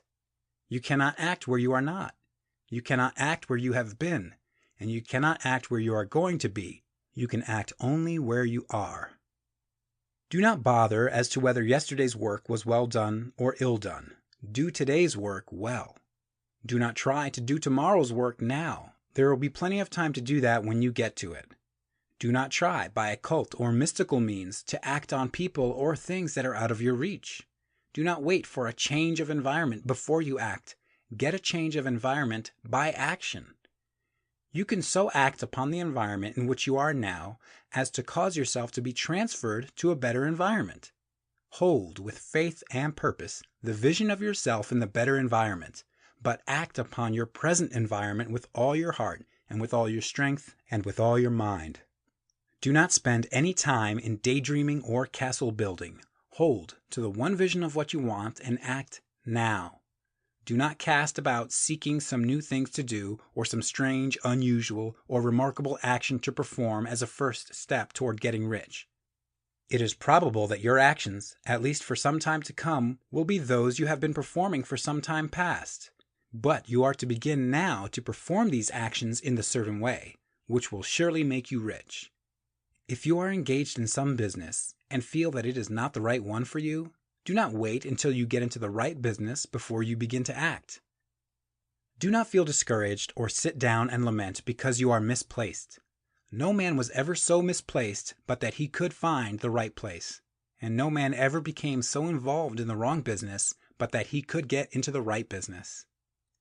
Hold the vision of yourself in the right business, with the purpose to get into it and the faith that you will get into it and are getting into it, but act in your present business. Use your present business as the means of getting a better one, and use your present environment as the means of getting into a better one. Your vision of the right business, if held with faith and purpose, will cause the Supreme to move the right business toward you, and your action, if performed in a certain way, will cause you to move toward the business. If you are an employee or wage earner and feel that you must change places in order to get what you want, do not project your thought into space and rely upon it to get you another job. It will probably fail to do so. Hold the vision of yourself in the job you want while you act with faith and purpose on the job you have, and you will certainly get the job you want.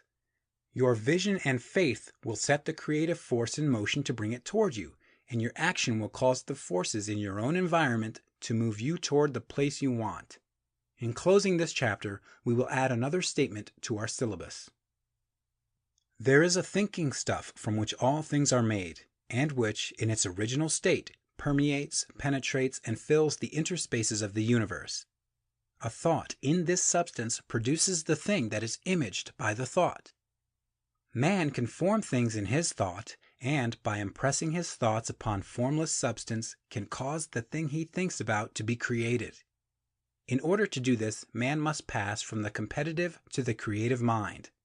He must form a clear mental picture of the things he wants and hold this picture in his thoughts with the fixed purpose to get what he wants and the unwavering faith that he does get what he wants, closing his mind to all that may tend to shake his purpose, dim his vision, or quench his faith. That he may receive what he wants when it comes, man must act now upon the people and things in his present environment. Efficient action. You must use your thought as directed in previous chapters and begin to do what you can do where you are, and you must do all that you can do where you are. You can advance only by being larger than your present place, and no man is larger than his present place who leaves undone any of the work pertaining to that place.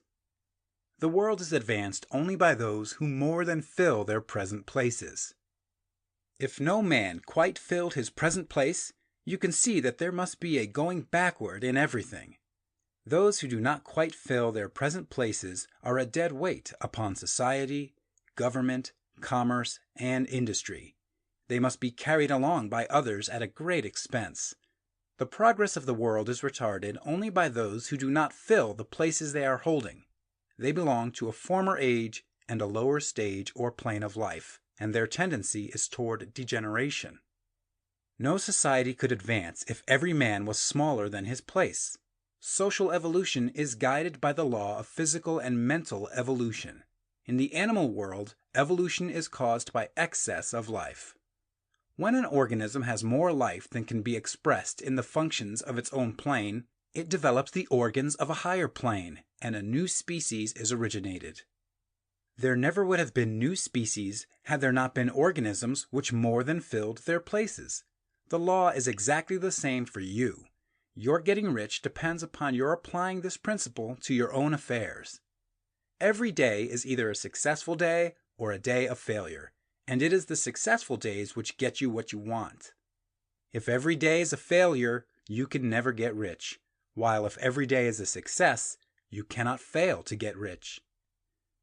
If there is something that may be done today, and you do not do it, you have failed insofar as that thing is concerned, and the consequences may be more disastrous than you imagine.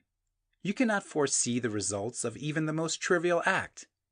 You do not know the workings of all the forces that have been set moving in your behalf. Much may be depending on your doing some simple act. It may be the very thing which is to open the door of opportunity to very great possibilities. You can never know all the combinations which Supreme Intelligence is making for you in the world of things and of human affairs. Your neglect or failure to do some small thing may cause a long delay in getting what you want. Do every day all that can be done that day. There is, however, a limitation or qualification of the above that you must take into account. You are not to overwork, nor to rush blindly into your business in the effort to do the greatest possible number of things in the shortest possible time. You are not to try to do tomorrow's work today, nor to do a week's work in a day. It is really not the number of things you do, but the efficiency of each separate action that counts. Every act is, in itself, either a success or a failure. Every act is, in itself, either effective or inefficient. Every inefficient act is a failure, and if you spend your life in doing inefficient acts, your whole life will be a failure. The more things you do, the worse for you, if all your acts are inefficient ones. On the other hand, every efficient act is a success in itself, and if every act of your life is an efficient one, your whole life must be a success. The cause of failure is doing too many things in an inefficient manner, and not doing enough things in an efficient manner. You will see that it is a self-evident proposition that if you do not do any inefficient acts, and if you do a sufficient number of efficient acts, you will become rich. If, now, it is possible for you to make each act an efficient one, you see again that the getting of riches is reduced to an exact science, like mathematics. The matter turns, then, on the question whether you can make each separate act a success in itself, and this you can certainly do. You can make each act a success, because all power is working with you, and all power cannot fail. Power is at your service, and to make each act efficient, you have only to put power into it. Every action is either strong or weak, and when every one is strong, you are acting in the certain way which will make you rich. Every act can be made strong and efficient by holding your vision while you are doing it, and putting the whole power of your faith and purpose into it. It is at this point that the people fail who separate mental power from personal action. They use the power of mind in one place and at one time, and they act in another place and at another time. So their acts are not successful in themselves. Too many of them are inefficient. But if all power goes into every act, no matter how commonplace, Every act will be a success in itself, and as in the nature of things, every success opens the way to other successes. Your progress toward what you want and the progress of what you want toward you will become increasingly rapid. Remember that successful action is cumulative in its results. Since the desire for more life is inherent in all things, when a man begins to move toward larger life, more things attach themselves to him, and the influence of his desire is multiplied. Do every day all that you can do that day, and do each act in an efficient manner. In saying that you must hold your vision while you are doing each act, however trivial or commonplace, I do not mean to say that it is necessary at all times to see the vision distinctly to its smallest details. It should be the work of your leisure hours to use your imagination on the details of your vision, and to contemplate them until they are firmly fixed upon your memory. If you wish speedy results, spend practically all your spare time in this practice. By continuous contemplation, you will get the picture of what you want, even to the smallest details, so firmly fixed upon your mind, and so completely transferred to the mind of formless substance, that in your working hours you need only to mentally refer to the picture to stimulate your faith and purpose, and cause your best effort to be put forth. Contemplate your picture in your leisure hours until your consciousness is so full of it that you can grasp it instantly. You will become so enthused with its bright promises that the mere thought of it will call forth the strongest energies of your whole being. Let us again repeat our syllabus, and by slightly changing the closing statements, bring it to the point we have now reached. There is a thinking stuff from which all things are made, and which, in its original state, permeates, penetrates, and fills the interspaces of the universe. A thought in this substance produces the thing that is imaged by the thought. Man can form things in his thought, and by impressing his thought upon formless substance can cause the thing he thinks about to be created. In order to do this, man must pass from the competitive to the creative mind. He must form a clear mental picture of the things he wants, and do with faith and purpose all that can be done each day, doing each separate thing in an efficient manner. Getting into the right business. Success in any particular business depends, for one thing, upon your possessing in a well-developed state the faculties required in that business. Without good musical faculty, no one can succeed as a teacher of music.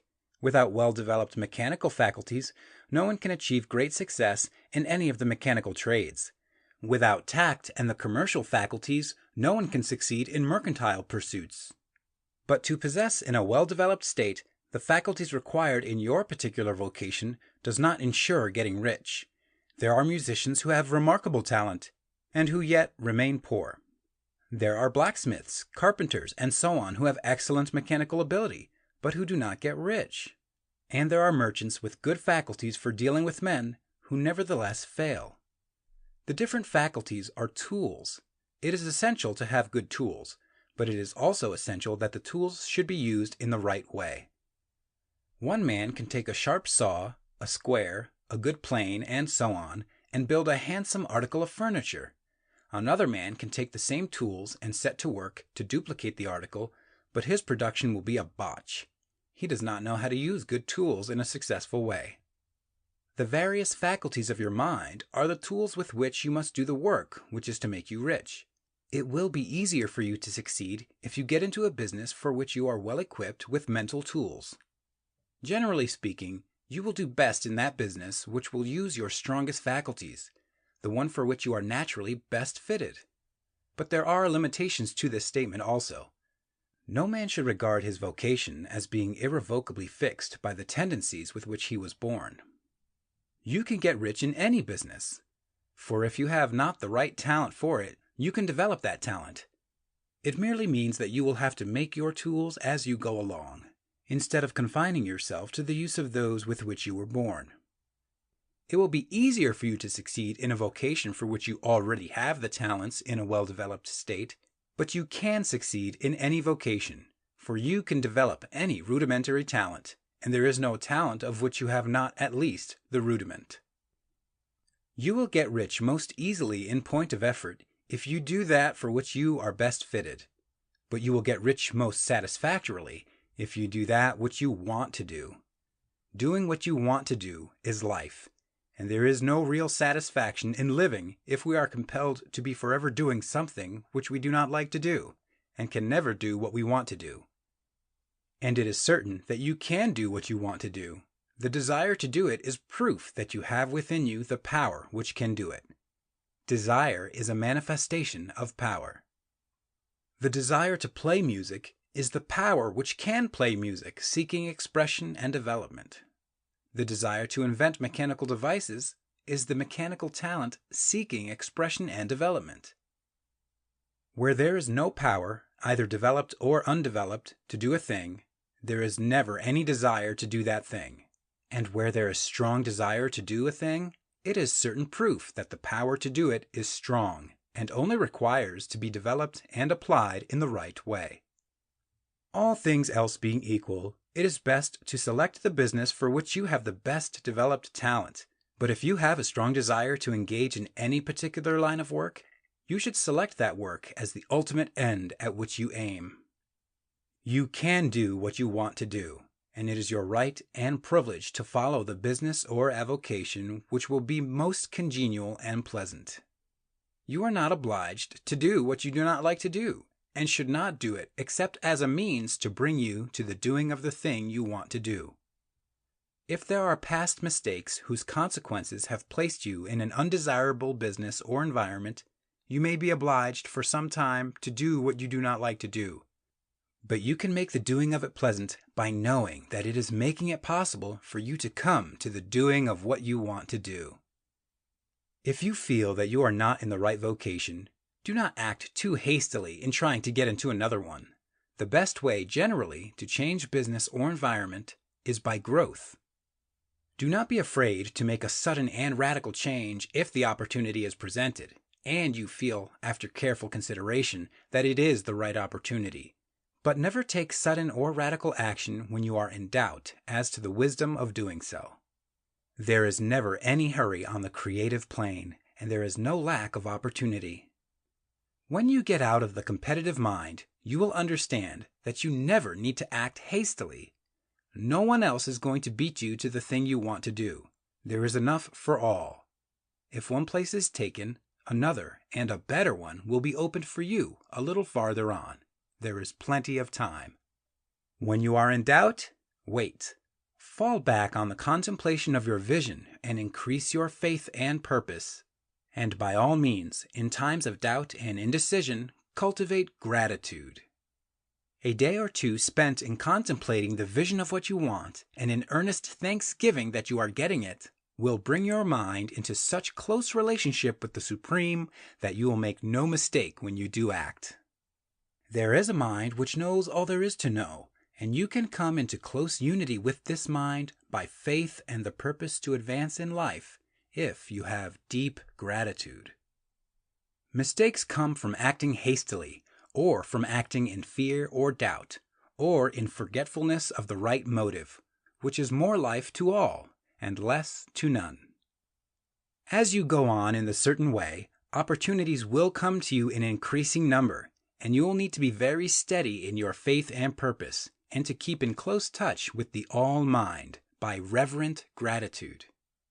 Do all that you can do in a perfect manner every day, but do it without haste, worry, or fear.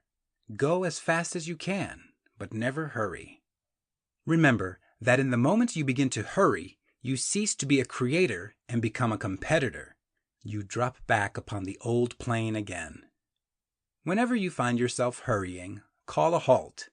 Fix your attention on the mental image of the thing you want, and begin to give thanks that you are getting it.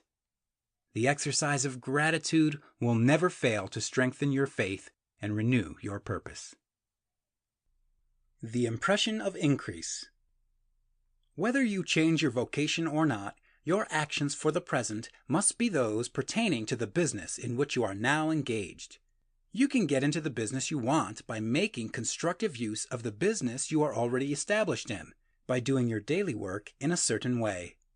And insofar as your business consists in dealing with other men, whether personally or by letter, The key thought of all your efforts must be to convey to their minds the impression of increase. Increase is what all men and all women are seeking. It is the urge of the formless intelligence within them, seeking fuller expression. The desire for increase is inherent in all nature. It is the fundamental impulse of the universe. All human activities are based on the desire for increase. People are seeking more food, more clothes, better shelter, more luxury, more beauty, more knowledge, more pleasure, increase in something, more life. Every living thing is under this necessity for continuous advancement. Where increase of life ceases, dissolution and death set in at once. Man instinctively knows this, and hence he is forever seeking more. This law of perpetual increase is set forth by Jesus in the parable of the talents. Only those who gain more retain any. From him who hath not shall be taken away even that which he hath. The normal desire for increased wealth is not an evil or a reprehensible thing. It is simply the desire for more abundant life. It is aspiration. And because it is the deepest instinct of their natures, all men and women are attracted to him who can give them more of the means of life. In following the certain way, as described in the foregoing pages, you are getting continuous increase for yourself, and you are giving it to all with whom you deal. You are a creative center from which increase is given off to all. Be sure of this, and convey assurance of the fact to every man, woman, and child with whom you come in contact. No matter how small the transaction, even if it be only the selling of a stick of candy to a little child, put into it the thought of increase, and make sure that the customer is impressed with the thought. Convey the impression of advancement with everything you do, so that all people shall receive the impression that you are an advancing man, and that you advance all who deal with you, even to the people whom you meet in a social way, without any thought of business, and to whom you do not try to sell anything. Give the thought of increase. You can convey this impression by holding the unshakable faith that you yourself are in the way of increase, and by letting this faith inspire, fill, and permeate every action. Do everything that you do in the firm conviction that you are an advancing personality and that you are giving advancement to everybody. Feel that you are getting rich and that in doing so you are making others rich and conferring benefits on all. Do not boast or brag of your success or talk about it unnecessarily. True faith is never boastful. Wherever you find a boastful person, you find one who is secretly doubtful and afraid. Simply feel the faith and let it work out in every transaction. Let every act and tone and look express the quiet assurance that you are getting rich, that you are already rich. Words will not be necessary to communicate this feeling to others. They will feel the sense of increase when in your presence and will be attracted to you again. You must so impress others that they will feel that in associating with you, they will get increase for themselves. See that you give them a use value greater than the cash value you are taking from them. Take an honest pride in doing this, and let everybody know it, and you will have no lack of customers. People will go where they are given increase, and the Supreme, which desires increase in all, and which knows all, will move toward you men and women who have never heard of you. Your business will increase rapidly, and you will be surprised at the unexpected benefits which will come to you.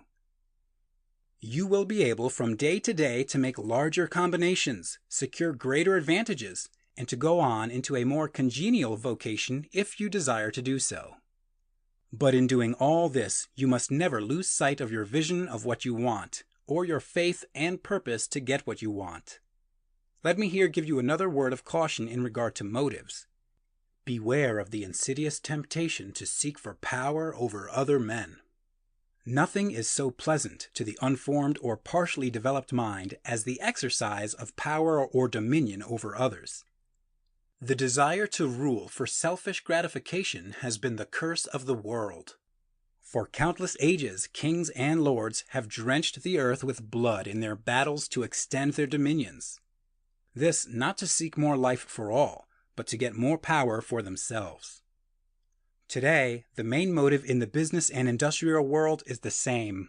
Men marshal their armies of dollars and lay waste the lives and hearts of millions in the same mad scramble for power over others.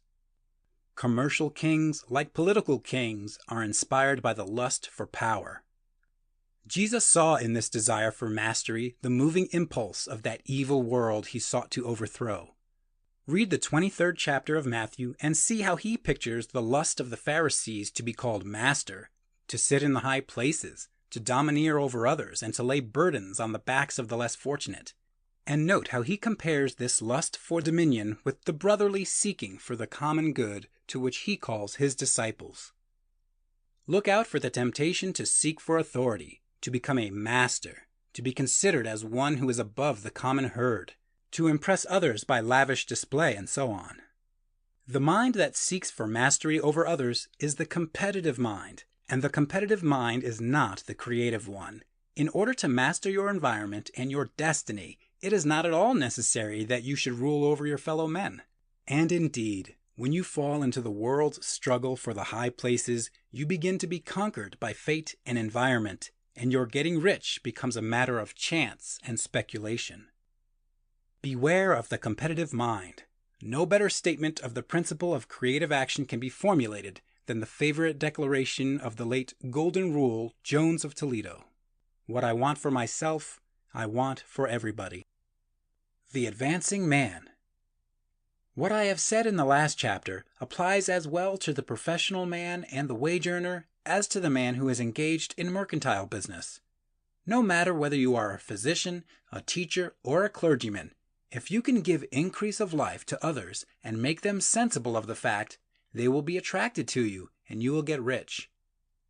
The physician who holds the vision of himself as a great and successful healer, and who works toward the complete realization of that vision with faith and purpose, as described in former chapters, will come into such close touch with the source of life that he will be phenomenally successful.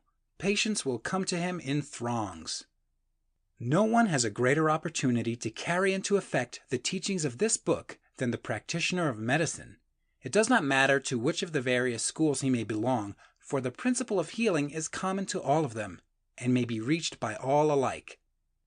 The advancing man in medicine, who holds to a clear mental image of himself as successful, and who obeys the laws of faith, purpose, and gratitude, will cure every curable case he undertakes, no matter what remedies he may use. In the field of religion, the world cries out for the clergyman who can teach his hearers the true science of abundant life. He who masters the details of the science of getting rich, together with the allied sciences of being well, of being great, and of winning love, and who teaches these details from the pulpit, will never lack for a congregation. This is the gospel that the world needs. It will give increase of life, and men will hear it gladly, and will give liberal support to the man who brings it to them. What is now needed is a demonstration of the science of life from the pulpit. We want preachers who can not only tell us how, but who in their own persons will show us how. We need the preacher who will himself be rich, healthy, great, and beloved to teach us how to attain to these things. And when he comes, he will find a numerous and loyal following. The same is true of the teacher who can inspire the children with the faith and purpose of the advancing life. He will never be out of a job, and any teacher who has this faith and purpose can give it to his pupils. He cannot help giving it to them if it is part of his own life and practice. What is true of the teacher, preacher, and physician is true of the lawyer, dentist, real estate man, insurance agent, of everybody. The combined mental and personal action I have described is infallible. It cannot fail. Every man and woman who follows these instructions steadily, perseveringly, and to the letter will get rich. The law of the increase of life is as mathematically certain in its operation as the law of gravitation. Getting rich is an exact science. The wage earner will find this as true of his case as of any of the others mentioned. Do not feel that you have no chance to get rich because you are working where there is no visible opportunity for advancement, where wages are small and the cost of living high. Form your clear mental vision of what you want and begin to act with faith and purpose. Do all the work you can do every day and do each piece of work in a perfectly successful manner. Put the power of success and the purpose to get rich into everything that you do. But do not do this merely with the idea of currying favor with your employer in the hope that he or those above you will see your good work and advance you. It is not likely that they will do so. The man who is merely a good workman, filling his place to the very best of his ability and satisfied with that, is valuable to his employer, and it is not to the employer's interest to promote him. He is worth more where he is. To secure advancement, something more is necessary than to be too large for your place. The man who is certain to advance is the one who is too big for his place and who has a clear concept of what he wants to be, who knows that he can become what he wants to be, and who is determined to be what he wants to be. Do not try to more than fill your present place with a view to pleasing your employer. Do it with the idea of advancing yourself. Hold the faith and purpose of increase during work hours, after work hours, and before work hours. Hold it in such a way that every person who comes in contact with you, whether foreman, fellow workman, or social acquaintance, will feel the power of purpose radiating from you, so that everyone will get the sense of advancement and increase from you. Men will be attracted to you, and if there is no possibility for advancement in your present job, you will very soon see an opportunity to take another job. There is a power which never fails to present opportunity to the advancing man who is moving in obedience to law. God cannot help helping you if you act in a certain way. He must do so in order to help himself. There is nothing in your circumstances or in the industrial situation that can keep you down.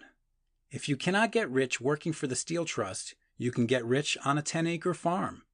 And if you begin to move in the certain way, you will certainly escape from the clutches of the Steel Trust and get onto the farm or wherever else you wish to be.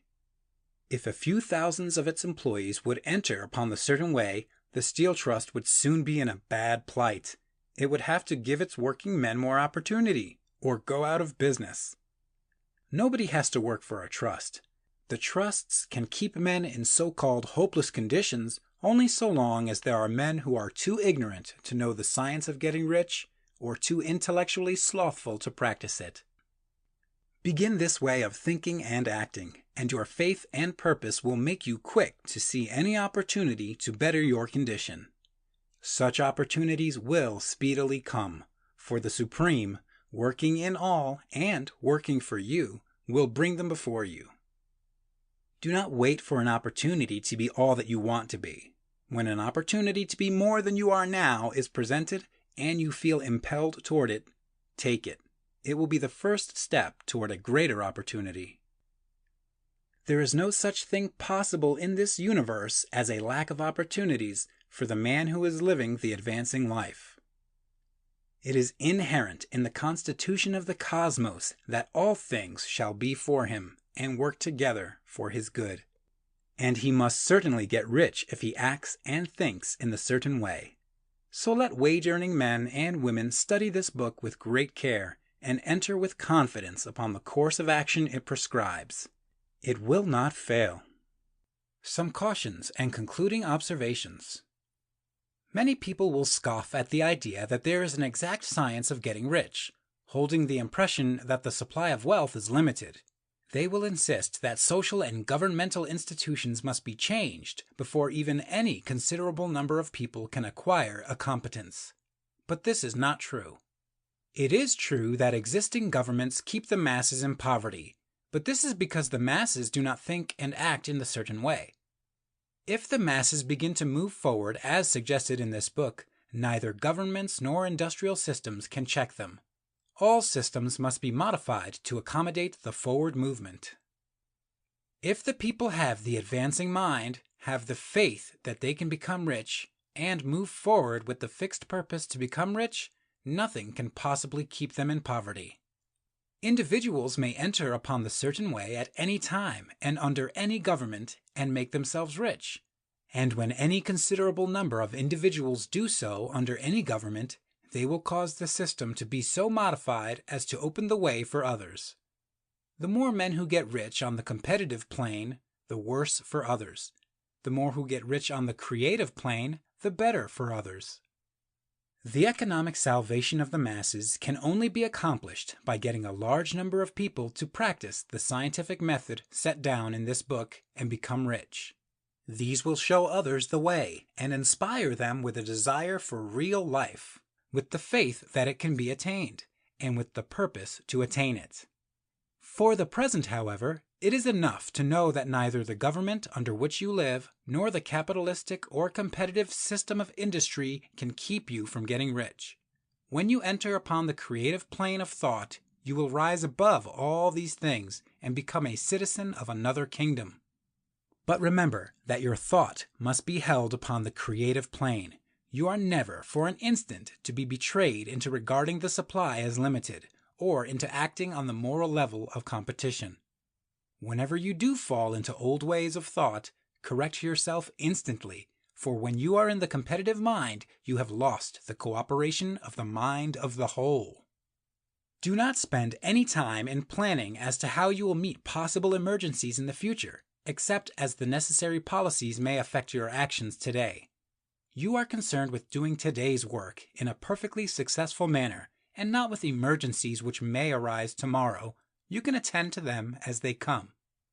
Do not concern yourself with questions as to how you shall surmount obstacles which may loom upon your business horizon, unless you can see plainly that your course must be altered today in order to avoid them. No matter how tremendous an obstruction may appear at a distance, you will find that if you go on in the certain way, it will disappear as you approach it, or that a way over, through, or around it will appear. No possible combination of circumstances can defeat a man or woman who is proceeding to get rich along strictly scientific lines. No man or woman who obeys the law can fail to get rich, any more than one can multiply 2 by 2 and fail to get 4. Give no anxious thought to possible disasters, obstacles, panics, or unfavorable combinations of circumstances. It is time enough to meet such things when they present themselves before you in the immediate present, and you will find that every difficulty carries with it the wherewithal for its overcoming. Guard your speech. Never speak of yourself, your affairs, or of anything else in a discouraged or discouraging way. Never admit the possibility of failure, or speak in a way that infers failure as a possibility. Never speak of the times as being hard, or of business conditions as being doubtful. Times may be hard and business doubtful for those who are on the competitive plane, but they can never be so for you. You can create what you want, and you are above fear. When others are having hard times and poor business, you will find your greatest opportunities. Train yourself to think of and to look upon the world as a something which is becoming, which is growing, and to regard seeming evil as being only that which is undeveloped. Always speak in terms of advancement. To do otherwise is to deny your faith, and to deny your faith is to lose it. Never allow yourself to feel disappointed. You may expect to have a certain thing at a certain time, and not get it at that time, and this will appear to you like failure. But if you hold to your faith, you will find that the failure is only apparent. Go on in the certain way, and if you do not receive that thing, you will receive something so much better that you will see that the seeming failure was really a great success. A student of this science had set his mind on making a certain business combination, which seemed to him at the time to be very desirable, and he worked for some weeks to bring it about. When the crucial time came, the thing failed in a perfectly inexplicable way. It was as if some unseen influence had been working secretly against him.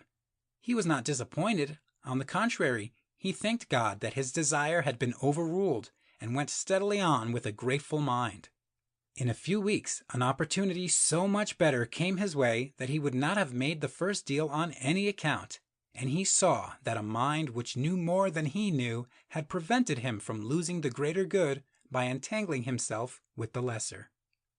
That is the way every seeming failure will work out for you, if you keep your faith, hold to your purpose, have gratitude, and do every day all that can be done that day, doing each separate act in a successful manner. When you make a failure, it is because you have not asked for enough. Keep on, and a larger thing than you were seeking will certainly come to you. Remember this. You will not fail because you lack the necessary talent to do what you wish to do. If you go on as I have directed, you will develop all the talent that is necessary to the doing of your work. It is not within the scope of this book to deal with the science of cultivating talent, but it is as certain and simple as the process of getting rich. However, do not hesitate or waver for fear that when you come to any certain place, you will fail for lack of ability. Keep right on, and when you come to that place, the ability will be furnished to you. The same source of ability which enabled the untaught Lincoln to do the greatest work in government ever accomplished by a single man is open to you. You may draw upon all the mind there is for wisdom to use in meeting the responsibilities which are laid upon you. Go on in full faith. Study this book. Make it your constant companion until you have mastered all the ideas contained in it. While you are getting firmly established in this faith, you will do well to give up most recreations and pleasures, and to stay away from places where ideas conflicting with these are advanced in lectures or sermons. Do not read pessimistic or conflicting literature, or get into arguments upon the matter. Do very little reading outside of the writers mentioned in the preface. Spend most of your leisure time in contemplating your vision, and in cultivating gratitude, and in reading this book. It contains all you need to know of the science of getting rich, and you will find all the essentials summed up in the following chapter. Summary of the Science of Getting Rich. There is a thinking stuff from which all things are made, and which, in its original state, permeates, penetrates, and fills the interspaces of the universe. A thought in this substance produces the thing that is imaged by the thought. Man can form things in his thought, and by impressing his thought upon formless substance, can cause the thing he thinks about to be created. In order to do this, man must pass from the competitive to the creative mind. Otherwise, he cannot be in harmony with the formless intelligence, which is always creative and never competitive in spirit. Man may come into full harmony with the formless substance by entertaining a lively and sincere gratitude for the blessings it bestows upon him. Gratitude unifies the mind of man with the intelligence of substance, so that man's thoughts are received by the formless. Man can remain upon the creative plane only by uniting himself with the formless intelligence through a deep and continuous feeling of gratitude. Man must form a clear and definite mental image of the things he wishes to have, to do, or to become, and he must hold this mental image in his thoughts while being deeply grateful to the Supreme that all his desires are granted to him. The man who wishes to get rich must spend his leisure hours in contemplating his vision and in earnest thanksgiving that the reality is being given to him. Too much stress cannot be laid on the importance of frequent contemplation of the mental image, coupled with unwavering faith and devout gratitude. This is the process by which the impression is given to the formless and the creative forces set in motion. The creative energy works through the established channels of natural growth and of the industrial and social order. All that is included in his mental image will surely be brought to the man who follows the instructions given above and whose faith does not waver. What he wants will come to him through the ways of established trade and commerce. In order to receive his own when it shall come to him, man must be active, and this activity can only consist in more than filling his present place. He must keep in mind the purpose to get rich through the realization of his mental image, and he must do every day all that can be done that day, taking care to do each act in a successful manner. He must give to every man a use value in excess of the cash value he receives, so that each transaction makes for more life. And he must so hold the advancing thought that the impression of increase will be communicated to all with whom he comes in contact.